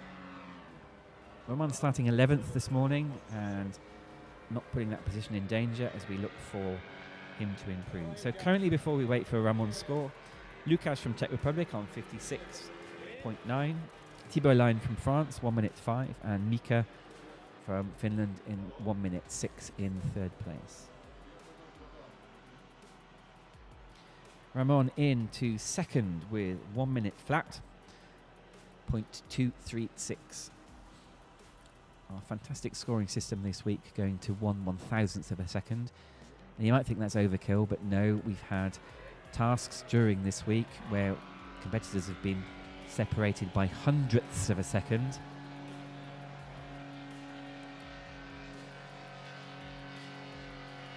On to the competitor lying 10th in the championship so far, Ibrahim from Team Qatar.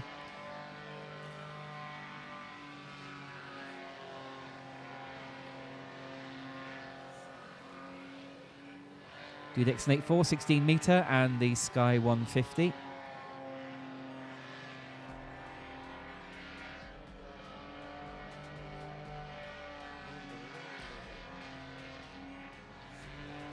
If you heard us talking about the serial class earlier, so Ibrahim is flying a serial engine, the 150, and it meets the regulations, so he's able to take part in the subclass here. It's no lower, it's just a division of the whole event for those who are choosing to fly the smaller, lighter engines, which many of us believe actually is the future of this sport, rather than letting it become a free-for-all elitist event. Leave that option open, but make it accessible to all by not requiring you to buy a competition-specific machine, but instead enabling you to use the motor that you normally fly with to take part.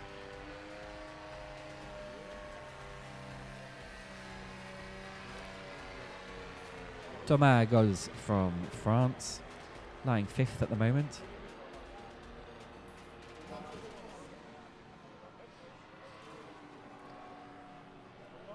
And there we go, bit of ballet before we start.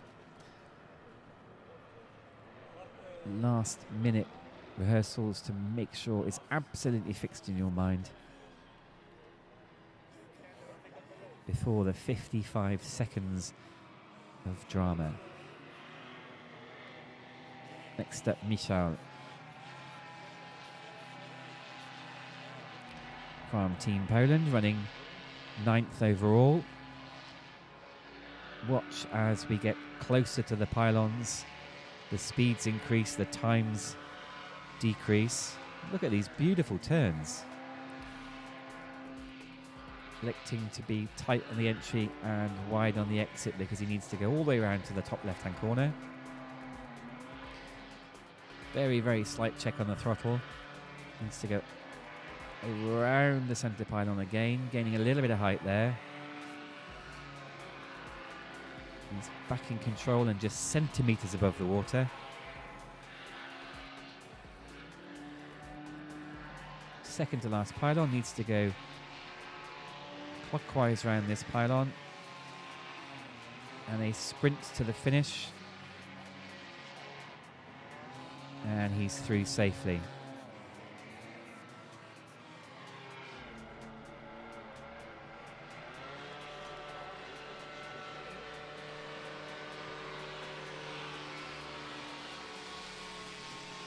Super shots from Nicky as we see Thomas Gols from Team France and Mathieu, the official French team assistant.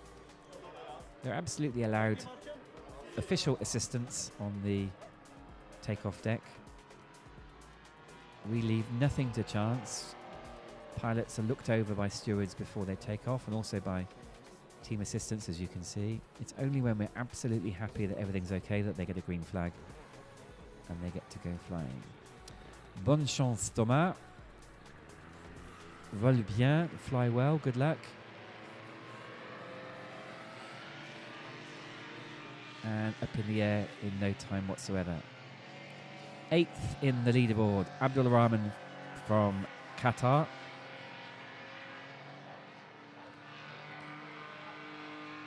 He also flying a Dudek Snake 4 with the Sky 150 and also taking part in the serial class this week.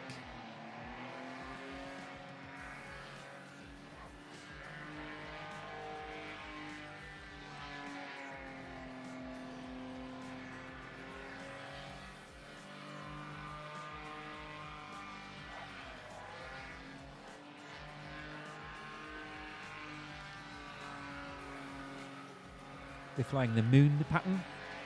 All 5 pylons in use this morning. 7 turns around the pylons, making it the most complicated and difficult so far. He needs to figure of 8 around that last pylon and then through the start finish. So welcome if you're just joining us. We're live. It's 20 past 10 in the morning here in the very sunny southern Spain. We're in the region of Andalusia at a town called Bornos, sort of on a line between Malaga and Seville. I was lucky enough to have a couple of hours off earlier in the week and I drove 45 minutes west to the city of Jerez, centre of sherry production. Sadly, couldn't partake in any sherry because I was driving, but gives you an idea of where we are. We're a couple of hours northwest of Malaga on this, a man-made lake. Very, very large lake, Bornos. And a centre of paramotor slalom in the world. That's obviously Boris Tisbert from France with the trademark beard. As we look to 7th in the leaderboard, Milan Clément from Czech Republic.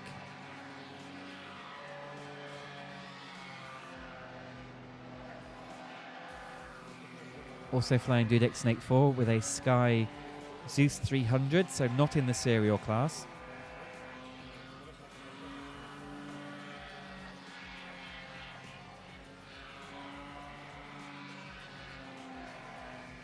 Lovely turn there around the middle. Off to the corner before he goes down the dice face to the final pylon. Ooh, super close there. He just clips the top of the pylon. But he's okay. There's an imaginary line from the centre of the pylon skywards, and the whole machine must go outside of that centre line. So if you clip the pylon, that's okay.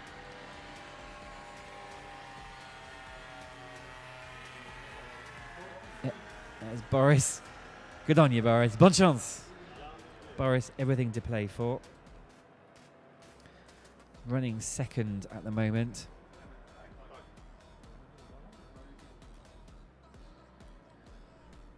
But leading the serial class. Everybody competes in the open. But as we say, we've this slightly restricted class for those preferring to fly standard engines, and there are a few other restrictions as well to that class. Boris able to fit into the standard engine class, so he's competing against other pilots with bigger, more powerful engines. As we watch Yann Ludière, also from France, 6th place at the moment.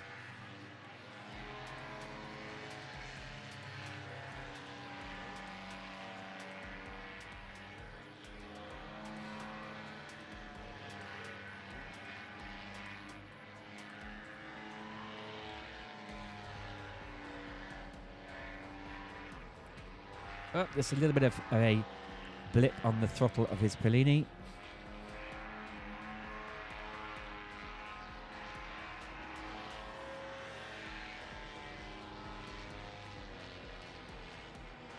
And again, just having to control himself to get out.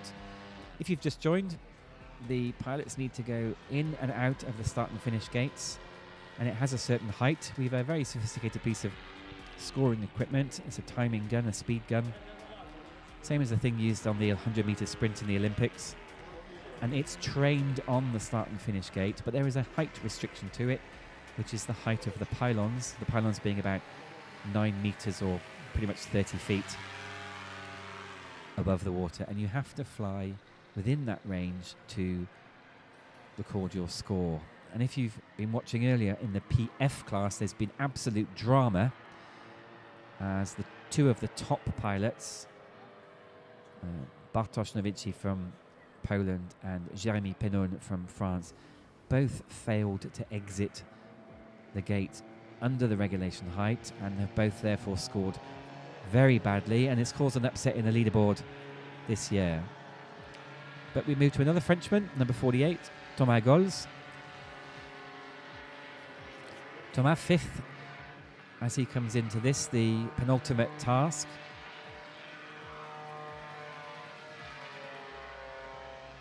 Hitting the horizontal as he goes around the centre pylon, and again full throttle, a little bit high, but that tends to be his style, as he does stay high around the course,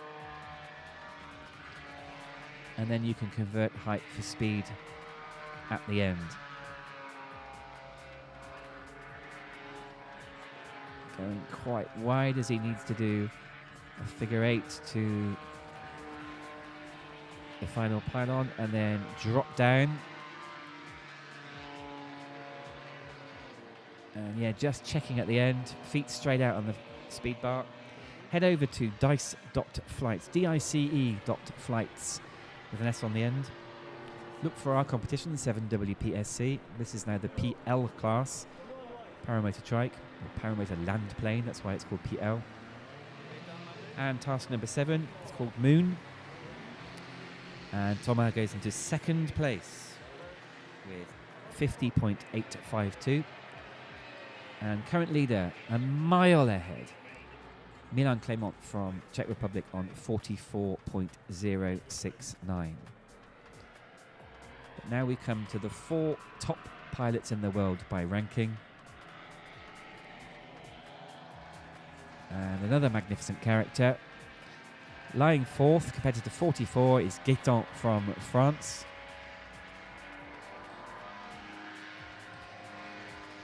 Safely round first 2 pylons.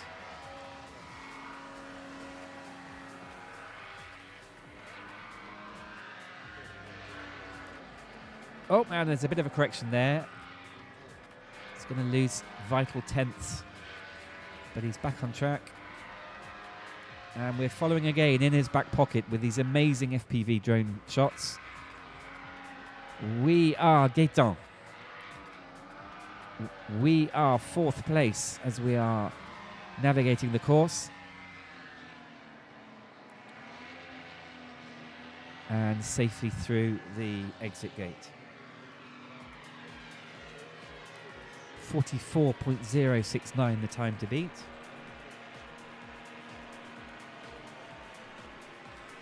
And he doesn't manage it. He's in second place with 46.573. So Gaëtan into second with 3 more competitors to go. Getting tight at the top.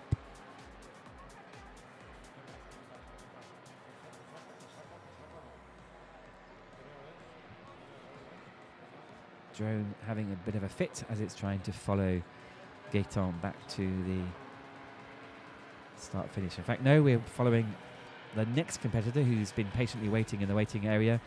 He will have been given the green light, and off we go. 3rd in the leaderboard. Competitor number 47, Václav Prochaska from Czech Republic. Simply amazing view of the action. Where else can you follow live, real time? Feel the emotion. Think of the G's on the shoulder. Think of you being pulled into the seat of the trike as you pull 2.5 to 3 G going around the corners. Your cheeks being sucked in. Your shoulders feeling heavy. And you leaning forward, stretching to get the last of the power and the speed out of your trike. So Václav 3rd. As we look at the French team, waiting for the next competitor, Boris, to get ready.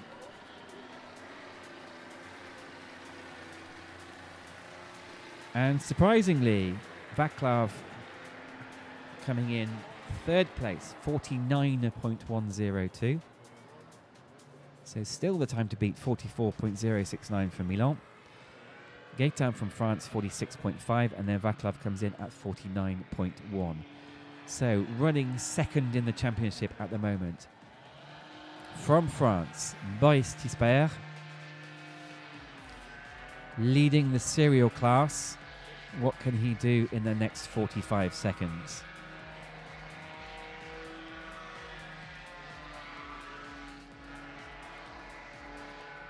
Super roll rate as he goes from banking from one corner to the other, really close to the water there, but he's doing absolutely brilliantly.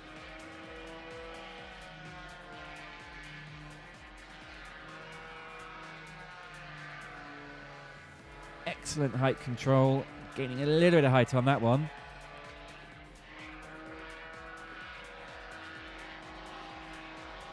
But clipping the edge of the final pylon, and then the sprint to the end, having to just drop the throttle as he goes through. The French like it. Big smiles from Team France.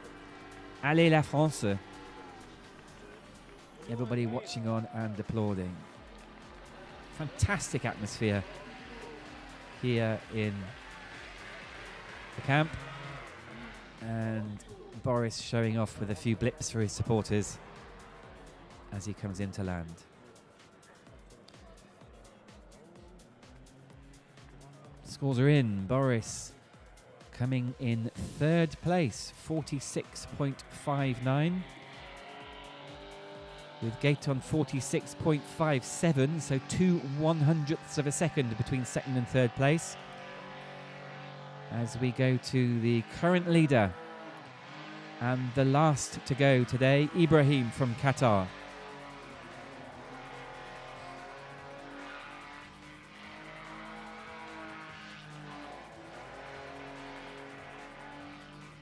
Spectacular action as we follow Ibrahim through the course.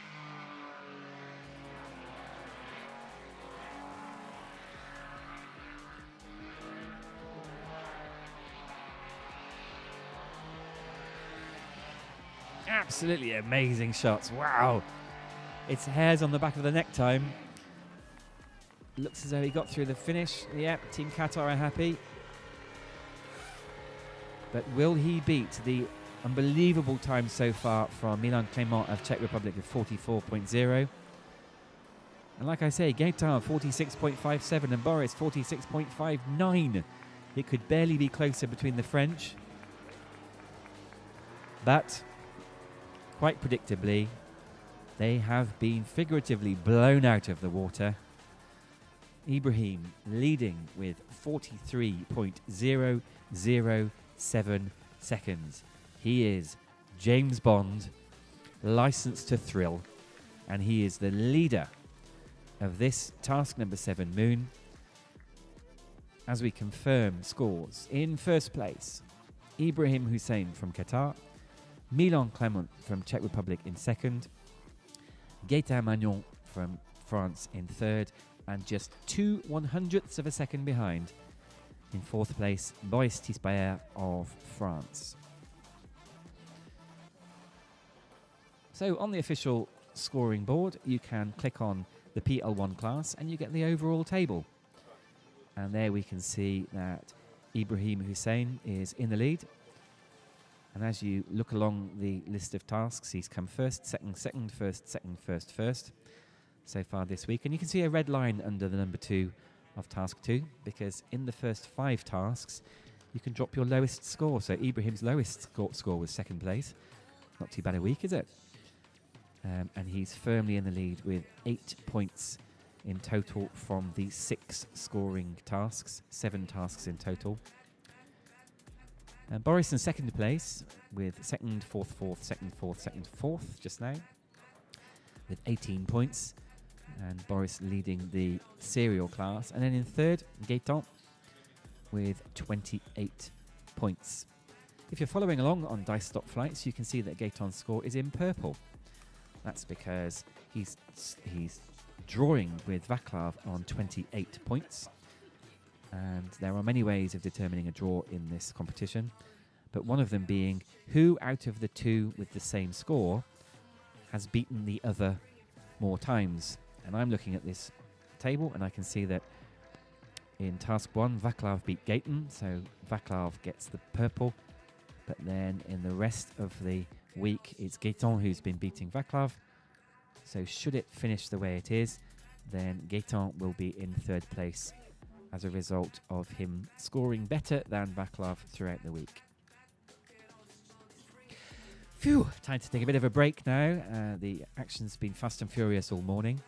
If you're just joining us, welcome. You're at the 7th FAI World Paramotor Slalom Championships, the official World Championships for Paramotor Slalom this year, overseen by the International Federation, the FAI. We are official, and we've had 1 task each this morning for PF and for PL. And we take a short break. I can hear the PFs already, but we'll have a couple of minutes and then we'll come back to you for the second class.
this is a shakedown. Order up that beat just like it's takeout. Show me you got soul inside those new shoes, and you can rock and roll with an attitude. So good, so fresh, just the way you like it. Just the way you like it. Just the way you like it. The way you like it. So good, so fresh. Get up on your feet, this is a shakedown.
Get up on your feet, this is a shakedown.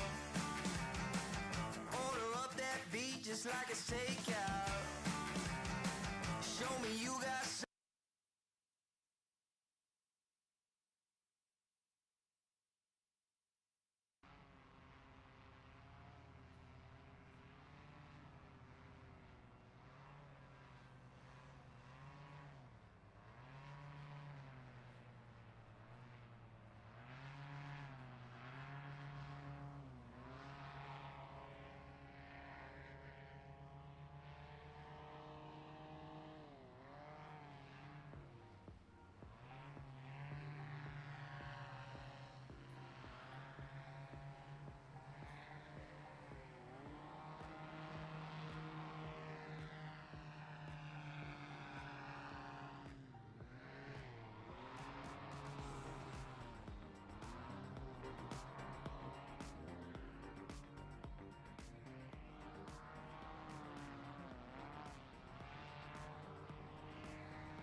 So welcome back. We had a minor break while we were going through classes. We're going now with the PF class, the foot launched, and they'll be using another new design which is called Big Bang, and you can see it on your screen there. The blue turns are the counterclockwise and the red turns are the clockwise turns. Again, we're using all 5 pylons and two long stretches between the diagonals. Pylons are about 80 meters apart. As we head into the action itself, beautiful conditions here, very, very light winds, just enough to put ripples on the water, which helps the competitors. Very, very light cloud cover, and temperatures already in the low 20s, hoping to rise to the mid to high 20s later in the day, but we're flying probably until 12 o'clock. And in fact, the competition director has just declared that this will be the last class, the PF class. Competition director Kamil Manchowski from Poland spends a lot of his time here. He's the coach of the Qatari team, and they tend to camp out for weeks at a time as they prepare. So Carmel knows the local area very well. He, along with the event director Paco, who's running the main safety boat today. There you go, Paco in the distance over there in the boat. They know the local conditions, they can read it very well, and I guess they've thought we'll have enough time to run the PF class. But that's it for PL. So scores are always provisional right up until the medal ceremony, because it may well be that a competitor has a legitimate complaint about their score. And there's a process for dealing with these complaints, which is when I stop being a competitor and do my proper job, which is jury president this week. I stop being a commentator and I become jury president this week. And if that were to be the case, I would have to love you and leave you and go and make sure that any complaints or protests are dealt with independently. We investigate, we ask as many people as we possibly can what their experience is of the events surrounding the complaint before we reach a decision, and then instruct the competition director to amend any rules accordingly. So welcome, we are at the 7th FAI World Paramotor Slalom Championships here on Lake Bornos, next to the town of Bornos in Andalusia in Spain. We're live. It's 10:46 a.m. Central European time, or Spanish time. And we are watching 3 of 6 UAE competitors, United Arab Emirates competitors. They came here with 3 paramotors for 6 pilots. So they're flying first, second and third, and then we run the regular start list, and then they fly at the end as well, having given themselves time to swap machines. So UAE going through the motions. I'm delighted to say that the strategy has worked and they've gained super experience, and as the progress is evident through the competition.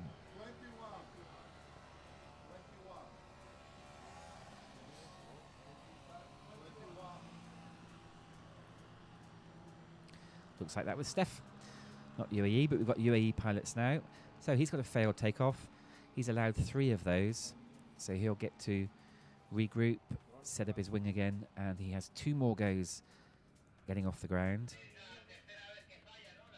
This is a mix between allowing the pilot as much possibility to fly as we can, but also adhering to timetables for other competitors. As we look at Kaylee Biss from Team USA, Kaylee will be now flying for the last time at these World Championships this year. Kaylee's been here before at the Open event that was held in 2024, but this is her first time competing at world level. If you were with us earlier, we were joined by Leah Cotullo from USA. And Leah was telling us that Kaylee's a determined pilot. She expressed an interest in slalom flying, and here she is representing the USA at the World Championships.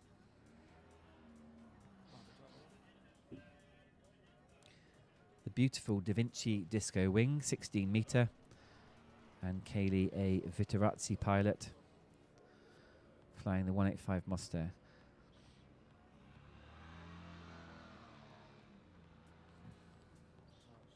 Kaylee stayed dry this year and showing fantastic grace, excellent control. Skills are evident, and that's it. That is a very, very successful world-class competition for Kaylee. Very many congratulations to you. It's been a delight and a pleasure to meet you. And also your chief supporter, Jerry, your dad, this week. And we wish you safe travels home back to the US. I gather she's spending a week touring Europe before going back. And we hope you have a good holiday. Thoroughly deserved, Kaylee. many, many congratulations, and we look forward to seeing you on the podium sometime in the very near future as your career continues in Paramotor Slalom. Lots of happy faces. This is going to be the last event in this, the World Paramotor Slalom Championships for 2025.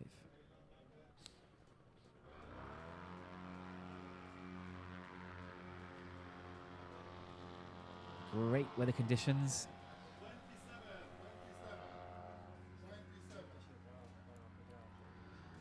And Kaylee's teammate, Wallow. Former drift car competitor, so Leo was telling us earlier. This is all new to Wallow as well. His first time competing. He's turned up with a bunch of new equipment that he's not used to. And his first runs in training at the beginning of the week were a little bit erratic, Wallow, but look at this now. I mean, the difference is incredible. The attitude is there, the skills are there. Just needs some time on the course, which he's been getting this week.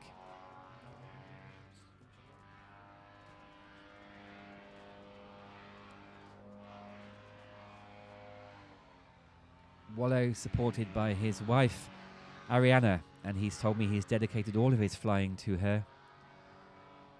Wouldn't be here without her, but he needs to lose some height. Don't finish with a fail. No, he's done it. He's managed it. He's got through the finish gate, and he will record a score as he flies off for the last time. He needs to land within the deck. He needs to land safely and carefully in order for his score to count. And he's just flying over our scoring tent just now, and he'll be landing, probably coming into shot any time now.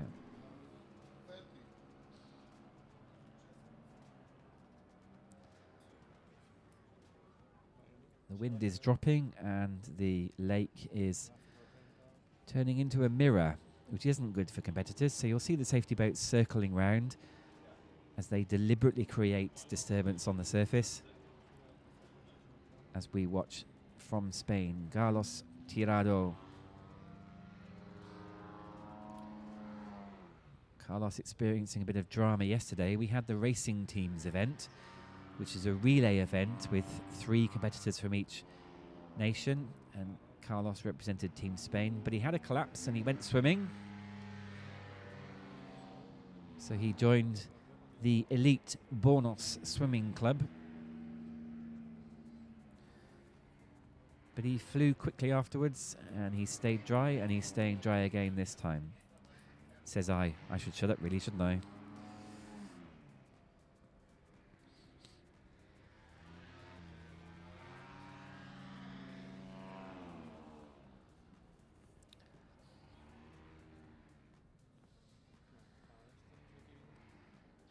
So this being the Big Bang design,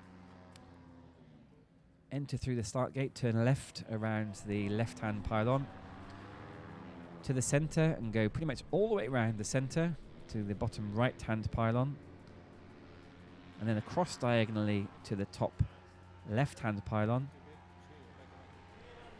swerve around the center to the top right-hand pylon, and then swerve back around the center to the finish gate. Again, all 5 pylons in use.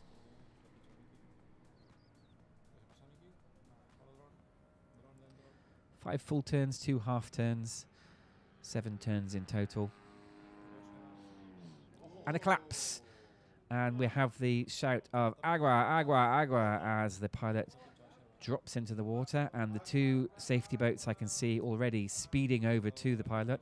That was in his approach to the course. He's up, he's okay. I've seen him waving his arms off camera. His buoyancy aid has inflated and he's okay. And you can see the safety boat racing over to his position. Very, very unusual for them to have a collapse on the entry.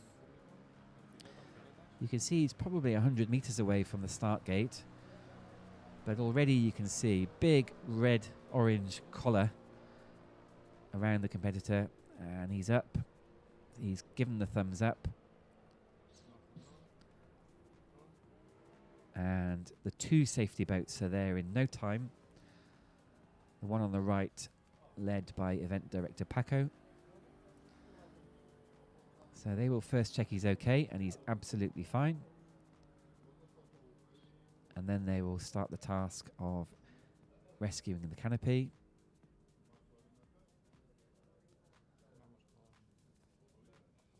And then rescuing the cage and the pilot as well.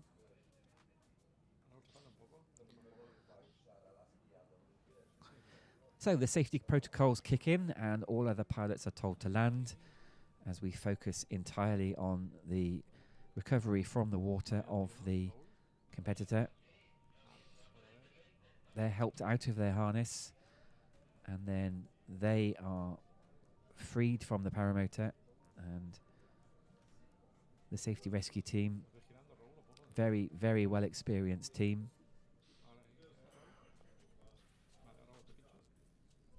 I can see him, arms up, he's fine. He's holding Paco's hand. That was a bit of a surprise, that one. That happened in no time at all. But you can see they're quite happy that he's okay. And now they're looking at the canopy.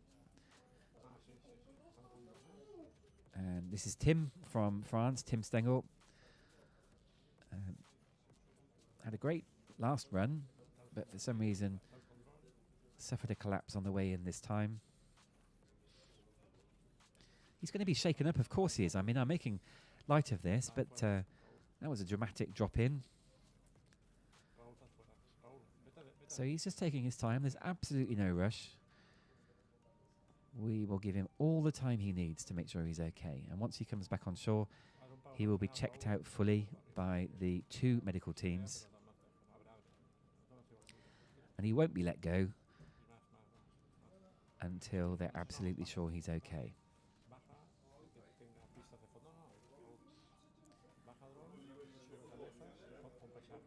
So a slight break from the action. Time to welcome you to the official 7th FAI World Paramotor Slalom Championships here in Bornos in southern Spain. We've been going all week. We started on Saturday with registration. Sunday and Monday we had training, and then Tuesday through Saturday we've had competition. And all of the action is available on the YouTube channel. So if you've missed any action, or if you just want the highlights, the media team from KTO Productions and my good friend Jordi on my right-hand side, he spends his evenings putting together a highlights reel on YouTube, and they're all available. A couple of minutes of high drama and all the action from the day before. Fantastic for sharing if you have friends who are interested in paramotoring, and especially friends who are not yet interested in paramotoring. Point them to the highlights reels, and they'll get a flavour of why this is such a popular and amazing event. We're not rushing. We're giving Tim all the time he needs. So this is the 7th time this event has taken place. I think it's just the 2nd time it's been here in Bornos. One of the centres in the world for Paramotor Slalom. It was in Qatar last year, run by the same organising team as we have here this week. Competition director from Poland, Kamil Manchowski. And he has fellow compatriots Marcin and Peter and Simon. As we look at the highlights from yesterday, we had thrills, we had spills, and ultimately we had Team Qatar winning, with Czech Republic 2nd and France in 3rd place for the racing teams. High drama. We had a splash, and there you can see he was absolutely fine as well. So head over to the YouTube channel and share the video. If you love paramotoring, that's the best way you can help us this week. It's been a huge amount of effort to put this event on, topped off by the brilliant media production of KTO. And you can play your part now by helping us, spread the word and raise the level of excitement and help grow our sport across the world. We should be in Texas next year. First 2 weeks of June, the US PPA will be hosting an FAI Category 2 championship, so not a full world championship, but it's their preparation to hopefully run a world championship in the very near future.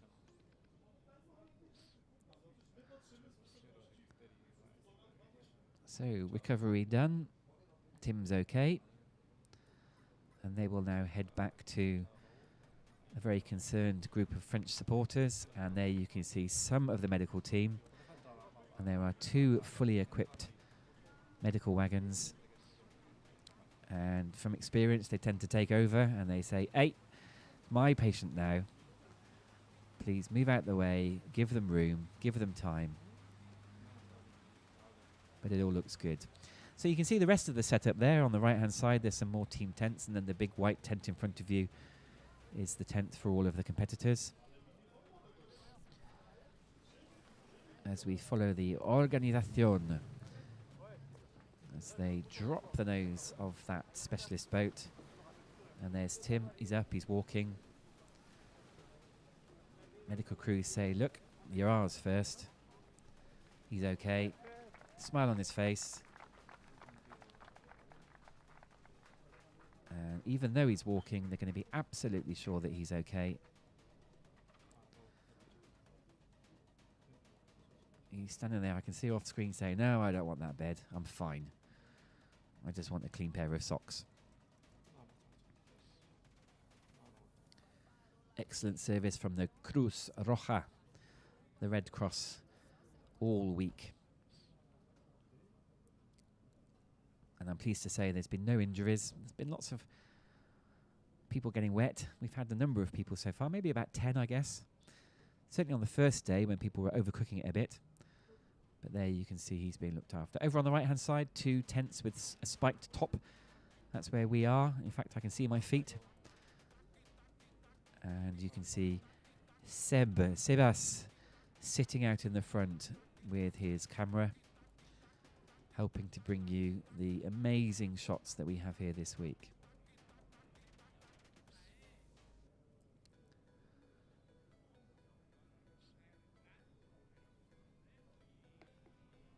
We're winding down now. This is going to be the last event of the week.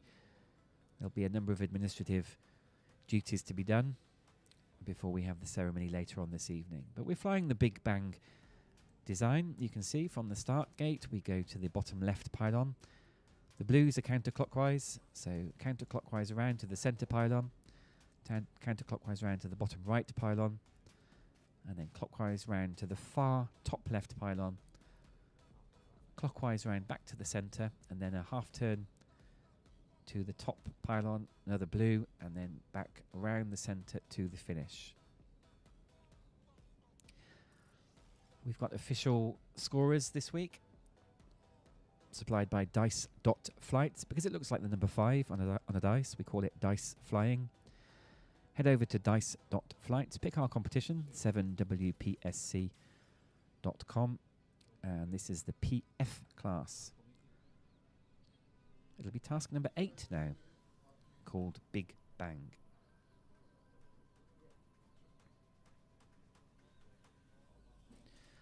A welcome break in the action. We've been going since sunrise this morning, since 8:30, so it's now just after 11 o'clock local time. We are live. And competitors wait patiently. There's no rush at all. Everybody will be concerned for the health of Tim.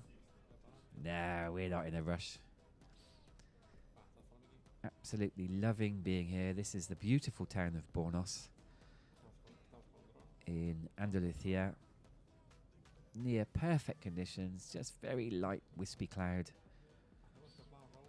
There you can see at the bottom all the canopies of the pilots patiently waiting. Just about no wind whatsoever. It's near mirror finish on the lake.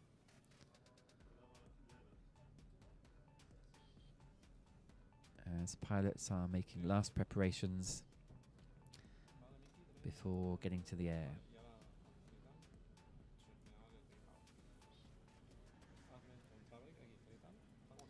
I can see over on my right-hand side that the two safety boats have started up again.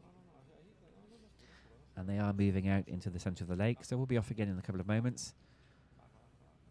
Chief Marshal Simon will be in contact with Competition Director Carmel, and it's Carmel who will agree to continue the action. And you'll hear Simon, a big shrill whistle, telling the competitors that we're ready to go.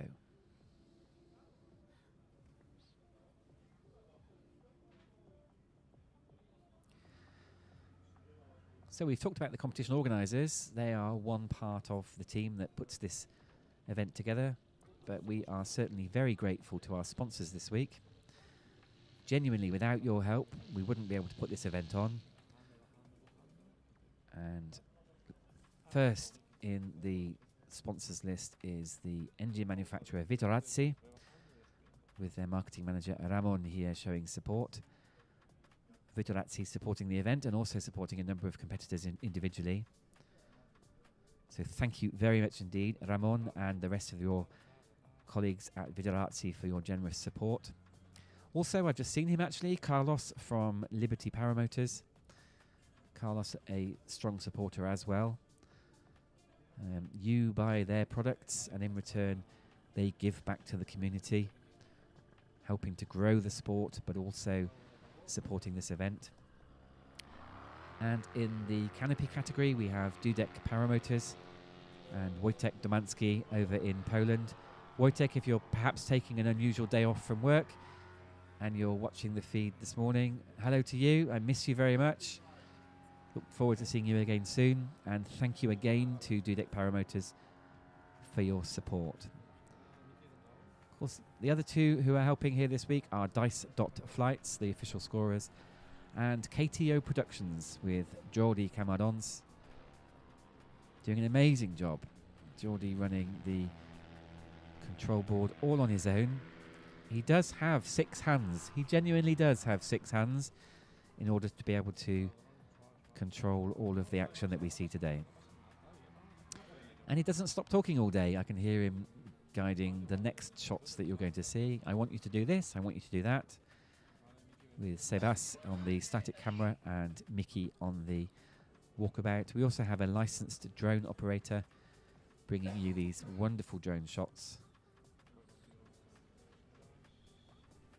And we are going to be off again now with the next competitor on the list. So, running 24th in the PF1 category. We heard Leah talking about him earlier. This is the Beard. This is Mark Malowin from USA. Very, very accomplished pilot.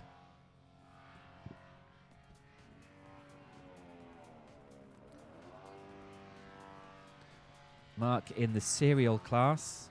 So he's flying a Vitorazzi, sponsor of the event, the Monster 185, and a 22-meter gin carve, so one of the largest wings, certainly the largest in the PF class. But it's not holding him back as he controls it beautifully.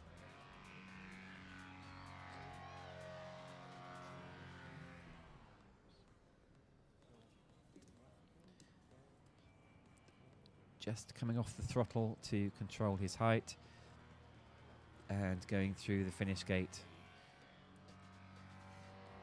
before he returns to the start deck or the finish deck to record his score.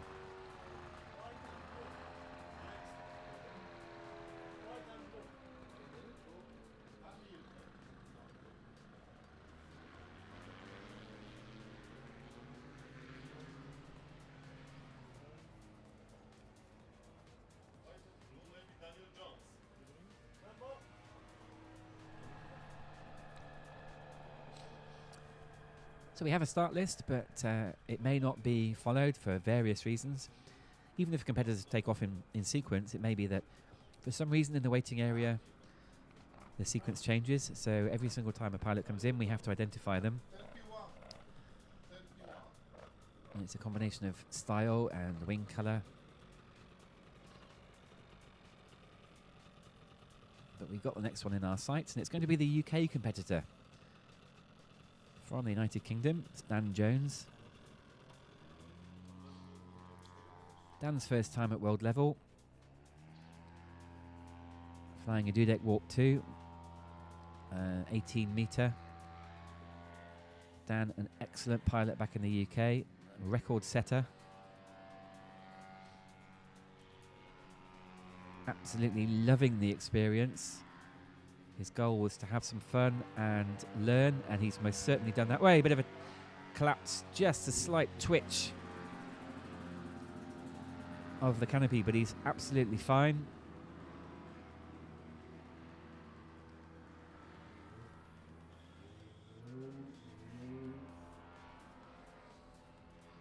As he goes all the way around the centre to the corner.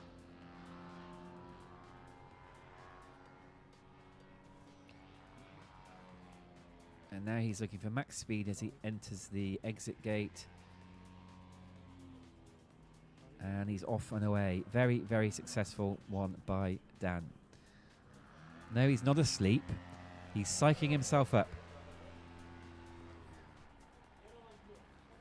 That'll be Severin from Poland.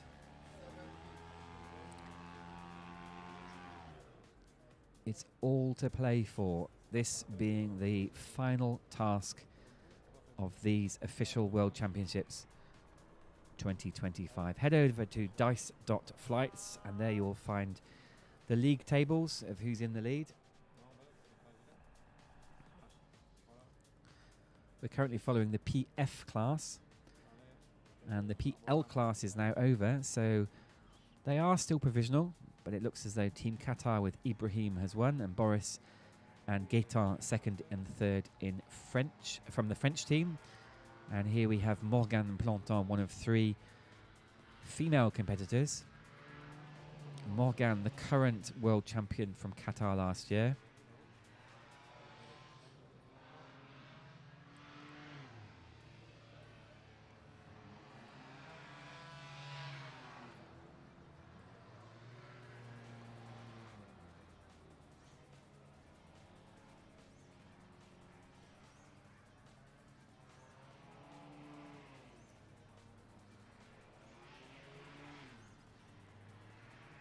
Starting 21st in the open category, so certainly beating a load of male competitors. And easily the top female pilot this year. And there we go. The class shows through as it's yet another excellent performance from Morgane.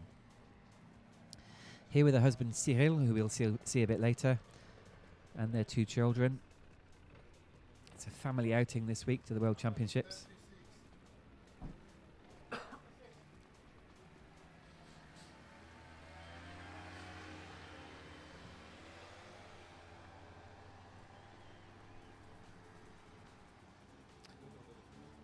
And 36, Jakob.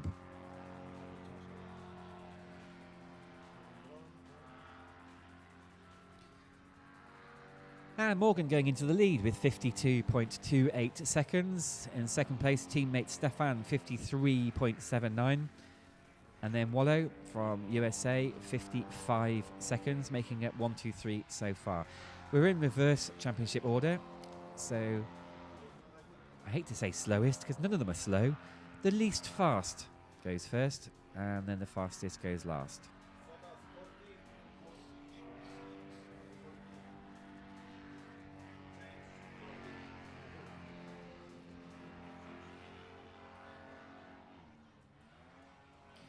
Bit of a correction on the outgoing.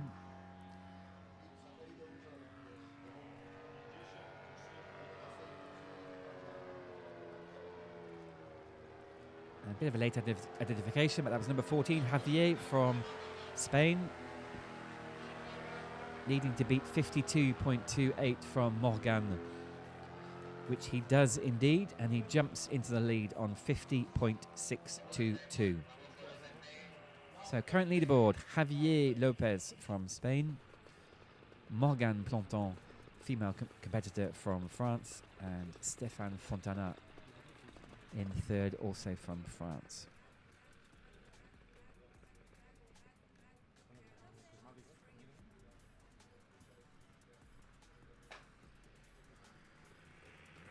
action coming thick and fast. Already got the next competitor on their attack run as they come into the start gate. It's Jakob, number 36, confirmed by my friend Carmel, the competition director, over on my left-hand shoulder. Jakob 19th as he starts this task.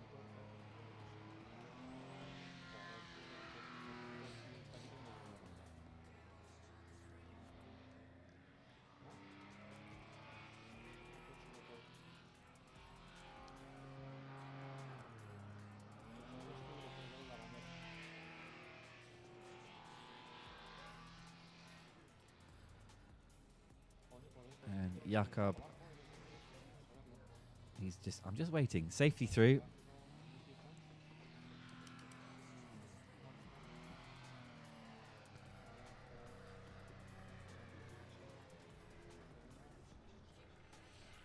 So we have an official website, 7wpsc.com, 7th World Paramotor Slalom Championships.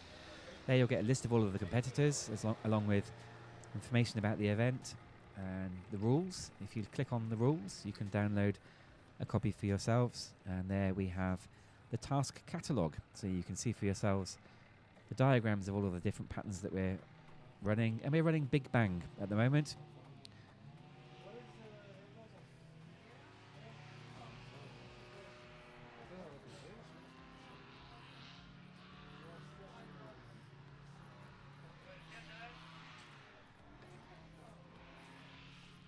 Yeah, that's more like it. So my friend Toon's gone home. So number 18, Johnson Q from USA.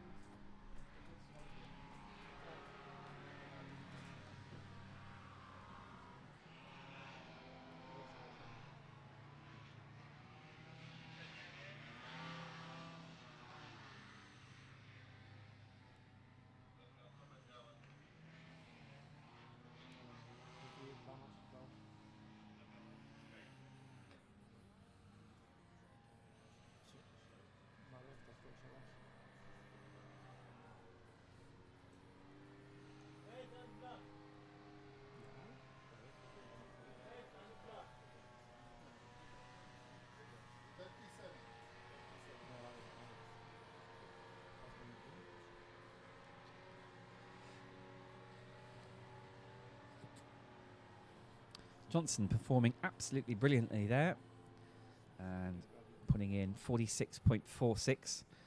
So smashing Javier's time by a whole 4 seconds. Johnson, the current leader, started this morning in 18th place.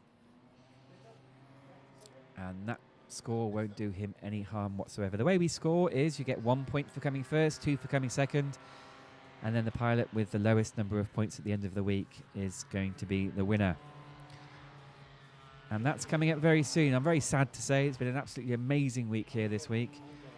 But all good things come to an end, and we are here in the last event.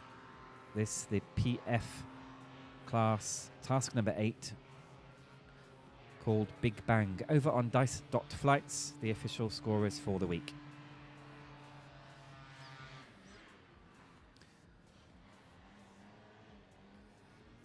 Marcin from Poland started 17th.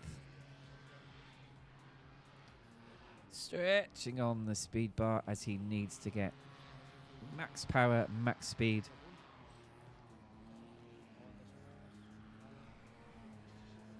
And we're safely away.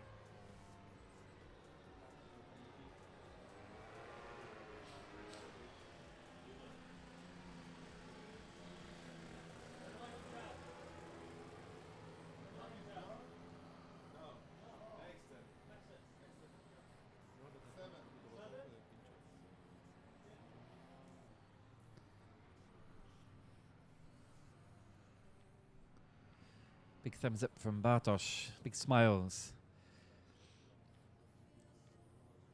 as he prepares to go.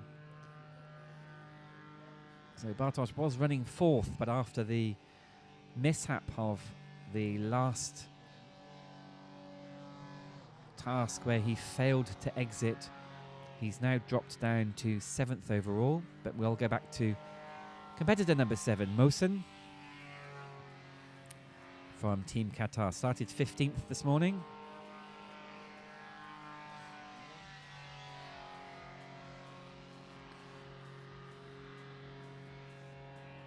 And 16th as he starts this task.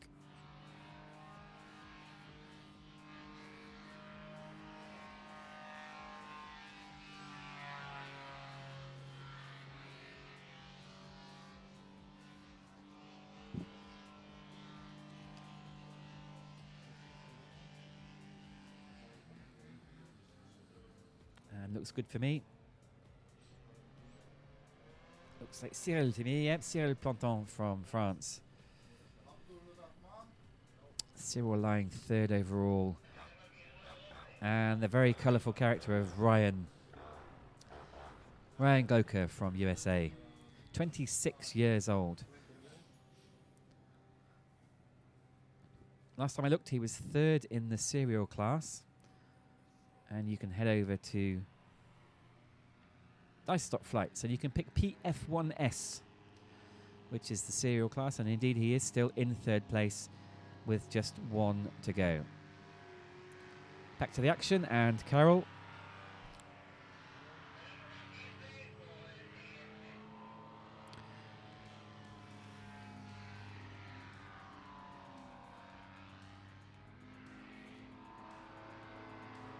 Currently 17th. And the time to beat is now 43.0 from Mohsen from Qatar. Johnson now down in 2nd on 46.4.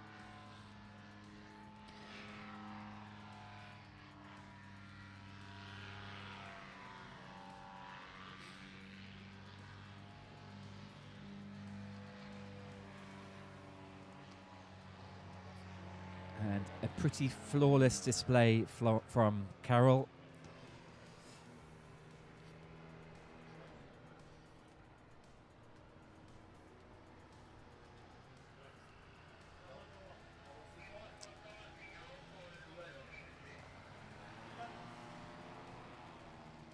So Jérémy Penon from France, lying 4th. Was in the lead, but he failed the exit gate in the last event, which has now dropped him into 4th place. But it's still all to play for. Maybe one of your competitors is going to make a mistake. But he's looking okay, bit of stress, but no doubt looking forward to this, the last of their tasks this year. Abdul Rahman running 14th.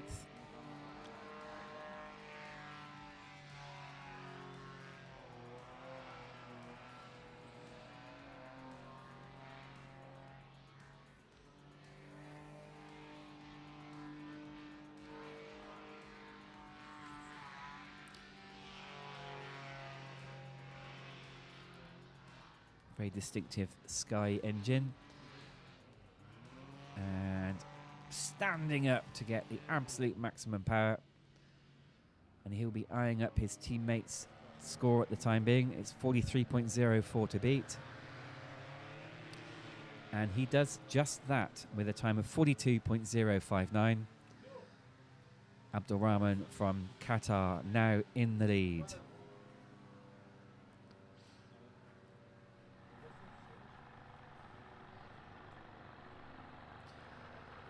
And the further down we go, the faster it's going to get. Number 10, Jiří from Czech Republic. So he'll be competing probably in 3 or 4 people's time, so you can see just how quick it is. You'll take off, you'll get a minute or 2 in the waiting area before the green flag, which Alois has just been given. His live scoring is 12th.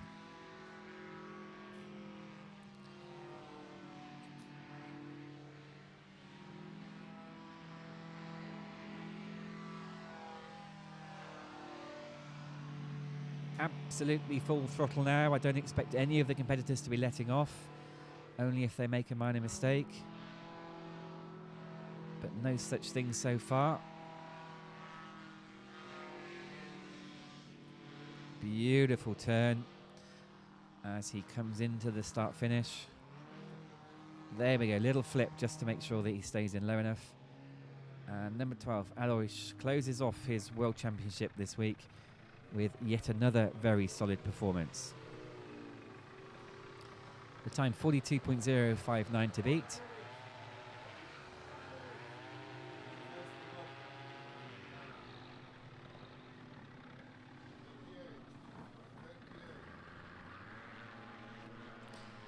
And sure enough, Alois straight into the lead on 41.775. Alois, your current leader on this task number 8 of the last of the World Championship tasks. And let's watch Ryan from Texas.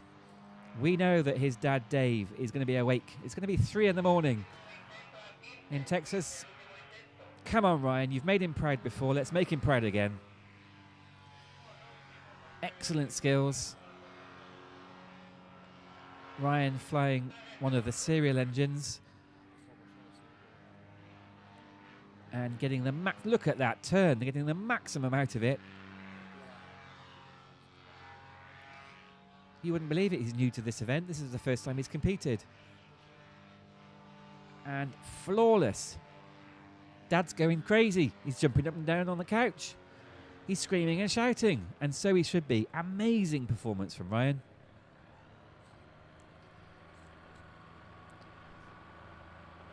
As we look to dice.flights for the scores, and sure enough, Dad, he's done it. Ryan's leading the leaderboard on 40.369, a whole 1.4 seconds faster than next place guy Alois from Czech Republic. Ryan Gloker, current leader in task 8 of these, the official World Championships. Dad, take a screenshot. His father Dave listening in from Texas.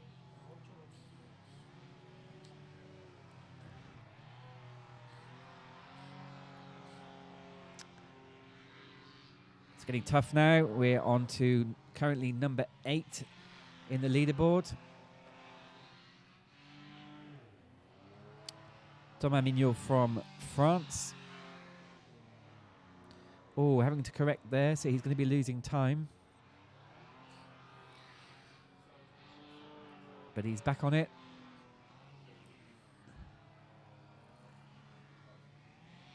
Again, just slightly off the top throttle, but he's doing all right. Skimming the water surface, stretching out on the speed bar, and safely through. Big round of applause from the French supporters behind me. And no doubt he's going to do them a bit of a fly past as he comes into land.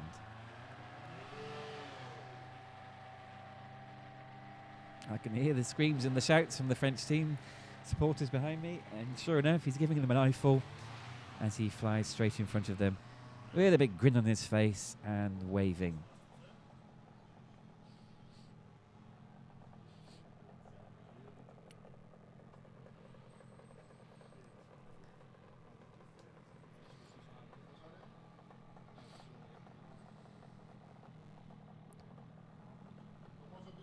We've got, I believe, 9 more to go as we wait for competitor 35. No, we're waiting for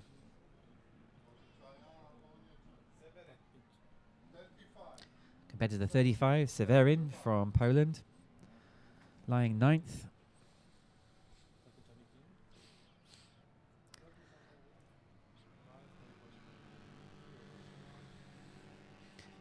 And Tom Mignot from France, 41.845. So, Dave, if you're still listening in Texas, your son Ryan is still top of the leaderboard on 40.369. Fantastic scores. But now we're with Severin from Poland.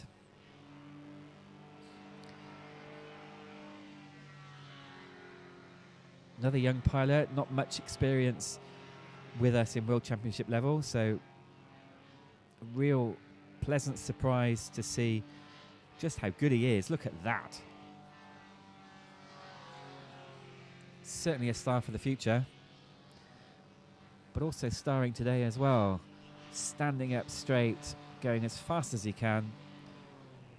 And Ryan's time at the top is now in danger with that performance.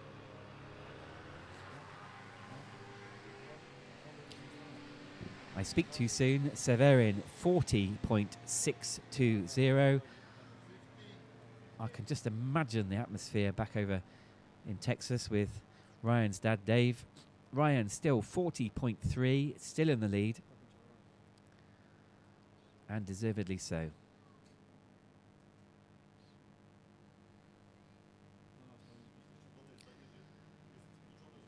As we switch over to the follow me drone and the first person view of Andre, lying 13th as he flies in, and we're hitching a ride. No, this is Irji Suga from Czech Republic.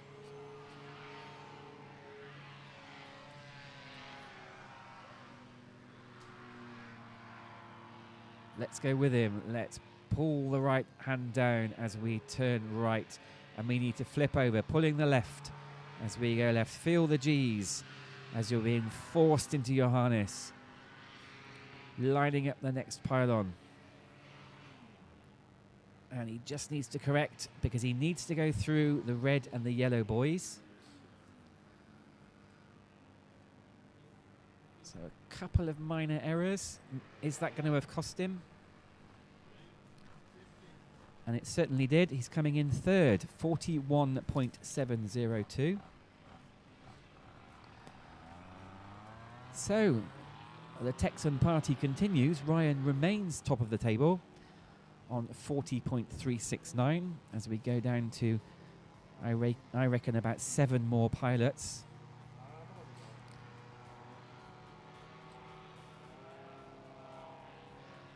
And again, we take a ride in the perfect weather conditions here in sunny Spain. This is live. You are flying over the Lake of Bornos.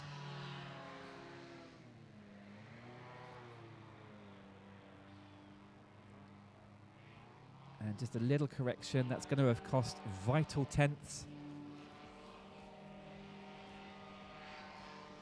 But back round, taking a wide turn.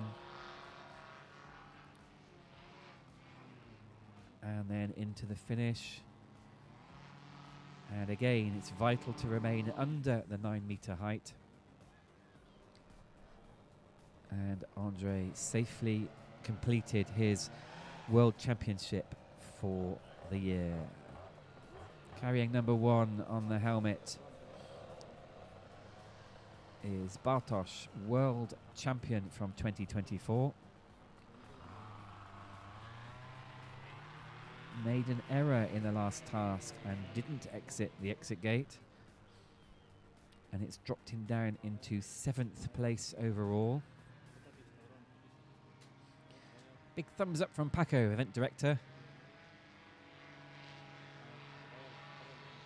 As we join world champion Bartosz.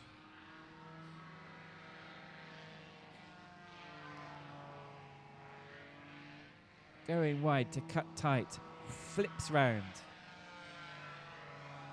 That's not Bartosz, I beg your pardon. We just see Bartosz taking off.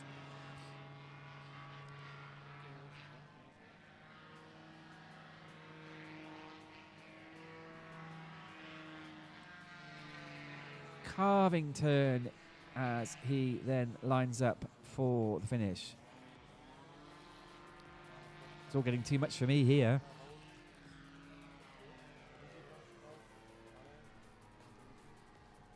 This is the culmination of a whole week of adrenaline-filled action here at the 7th FAI World Paramotor Slalom Championships.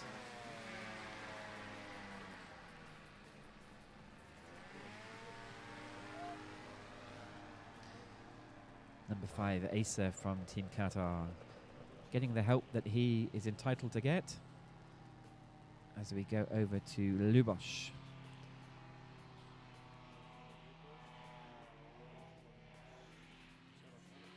lying 11th as he starts due to an error in the last task earlier on this morning.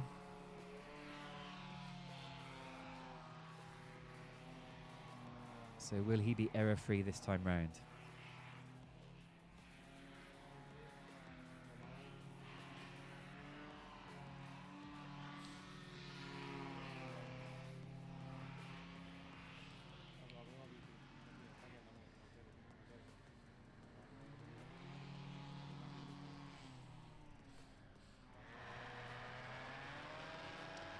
So we've had a bit of a mix-up with the identification process, for which I apologise. We've had Cyril Planton go through, and sorry Dave, but Ryan's been now demoted to second place. Cyril on 38.612. He's flying in the serial class. Cyril in the serial class, which he's leading by a long way, and it looks as though he's sealed his win in the serial class with that performance.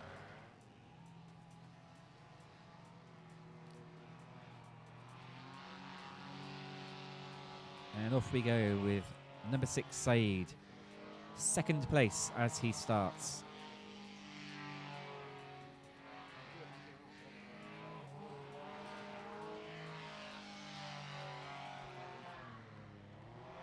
Lubosh scoring 39.7. Cyril still in the lead with 38.6. What can Saeed do?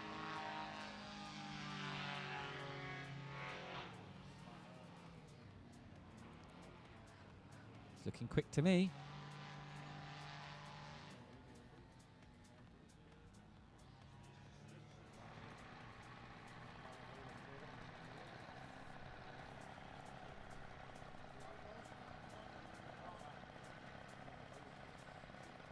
And Saeed blowing the competition away with a 36.637. Saeed now in the lead. Second place, Cyril with 38.6, and then third, Lubosh from Czech Republic, 39.7. And we've heard the call of Bartosz, which means that in the air is the current world champion. And here he comes as he starts his attack run, choosing to stay high this time, and then diving in to get speed. Around pylon number 1. And the drone drops in to follow the action. Round 2. Right hand, round 3. We are the current world champion.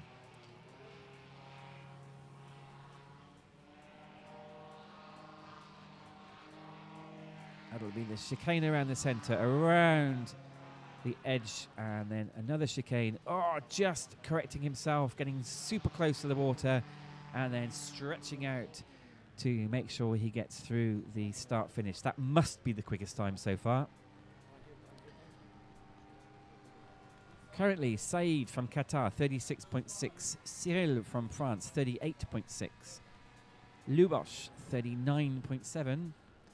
And unsurprisingly, current world champion, at least for the next 10 minutes, is Bartosz Nowicki from Poland with 34.688. Asa lying 6th, again making a mistake in the last task. The amazing 34.6 to beat from Bartosz. Very slight correction on the Sky engine as he blasts through the course.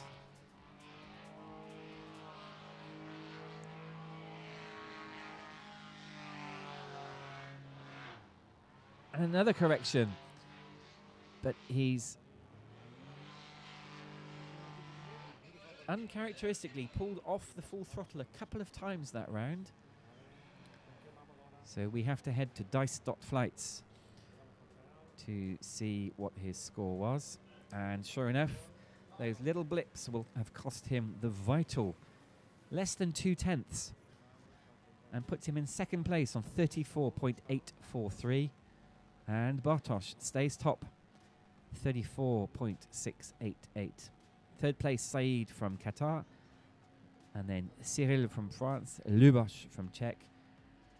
And keep partying, Dad, because Ryan stays currently in 6th place. Aleš, the current leader this year, starting in first place.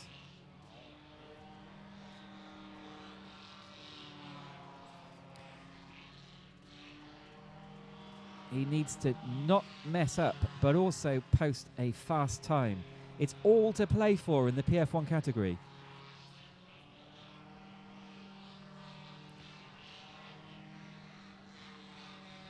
Tension is through the roof as Aleš pulls for the last time, and there's a correction right at the very end.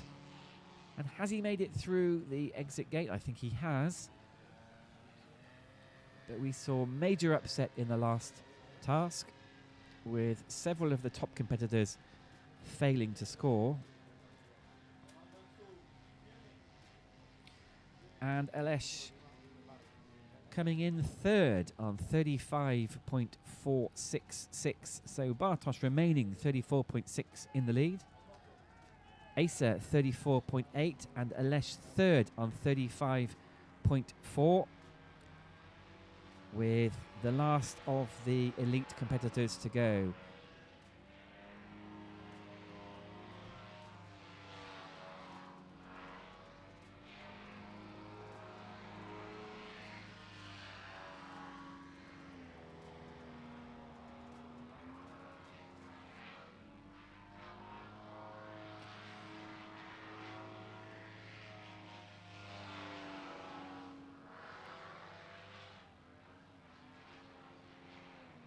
And successfully through. Stay low. Jérémy Pénon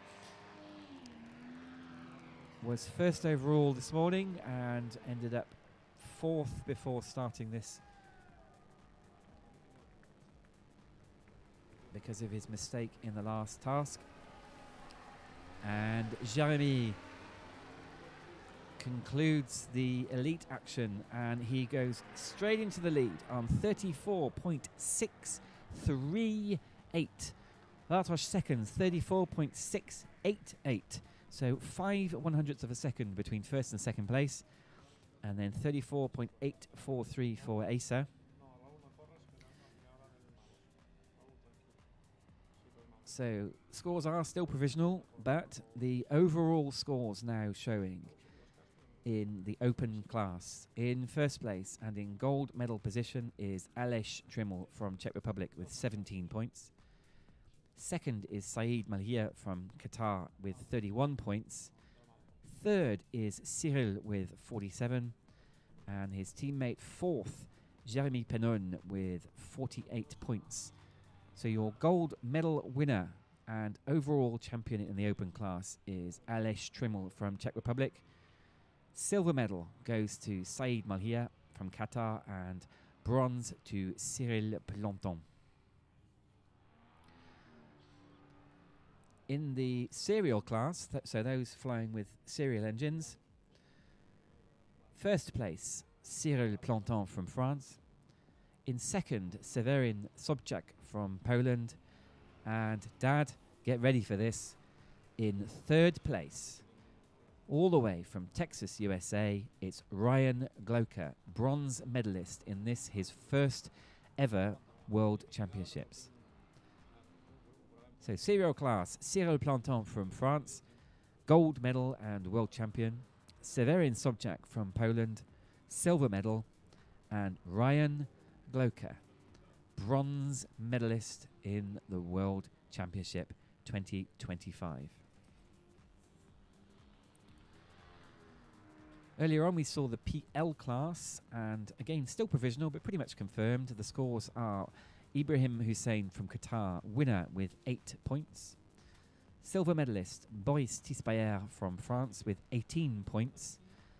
And in third from France, Gaëtan Magnon with 28 points. And if you're following along on Dice Stop Flights, you can see that Vaclav Prochaska also has 28, but by the scoring system, Gaëtan has beaten Vaclav pretty much all the way through the competition. So according to the rules, it is Gaëtan who is the bronze medalist. In the PL1 serial class, Boris from France is the winner and the gold medalist with 6 points. His results being first, and first. I don't think there's any doubt in that. Second place, also from France, is Yann Ledière, coming third, which was discounted, and then second, puts him 12 points overall, and in third place, Abdulrahman Mohammed from Qatar with 17. So the champion of the PL1 S class, Boris Tispayer from France. Second place, Yann Ledière from France, and third, Abdulrahman Mohammed from Qatar. Phew.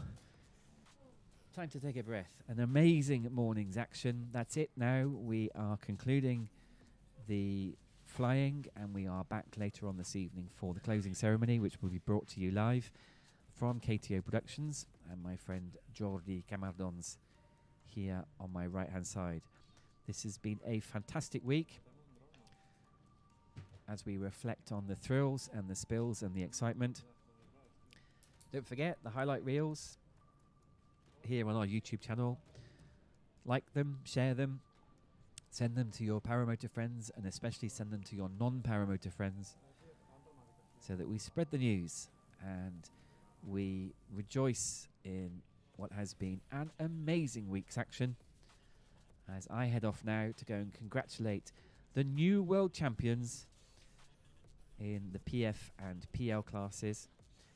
Reminder, in PF1, Aleš Trimmel from Czech Republic, gold medalist, Saïd Malhia from Qatar, silver medalist, and Cyril Planton from France in bronze. And in the PL1 open class, Ibrahim Hussein from Qatar is the new world champion, followed by Boris Tispayer in second and Gaëtan Magnan in third.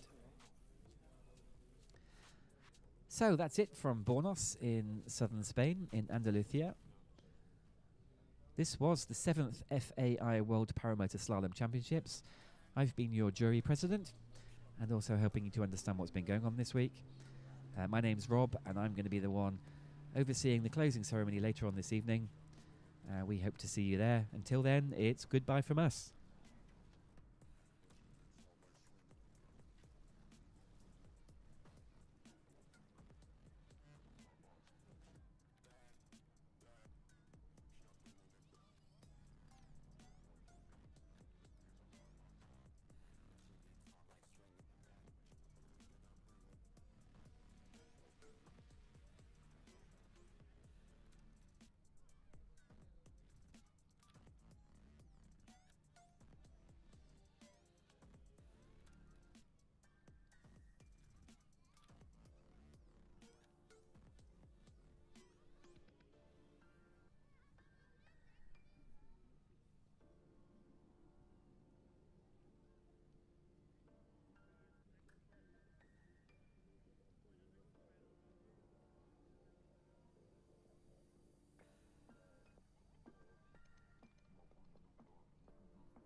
aqui é só pentada.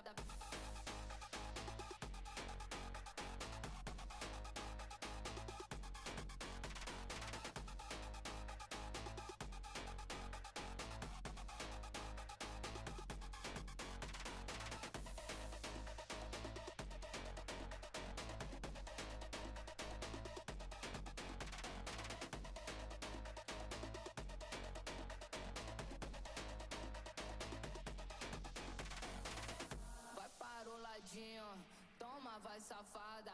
O bagulho é doido, só sequência de rajada. Então bota de ladinho. Toma, só safada. Ficou viciada aqui é só pentada.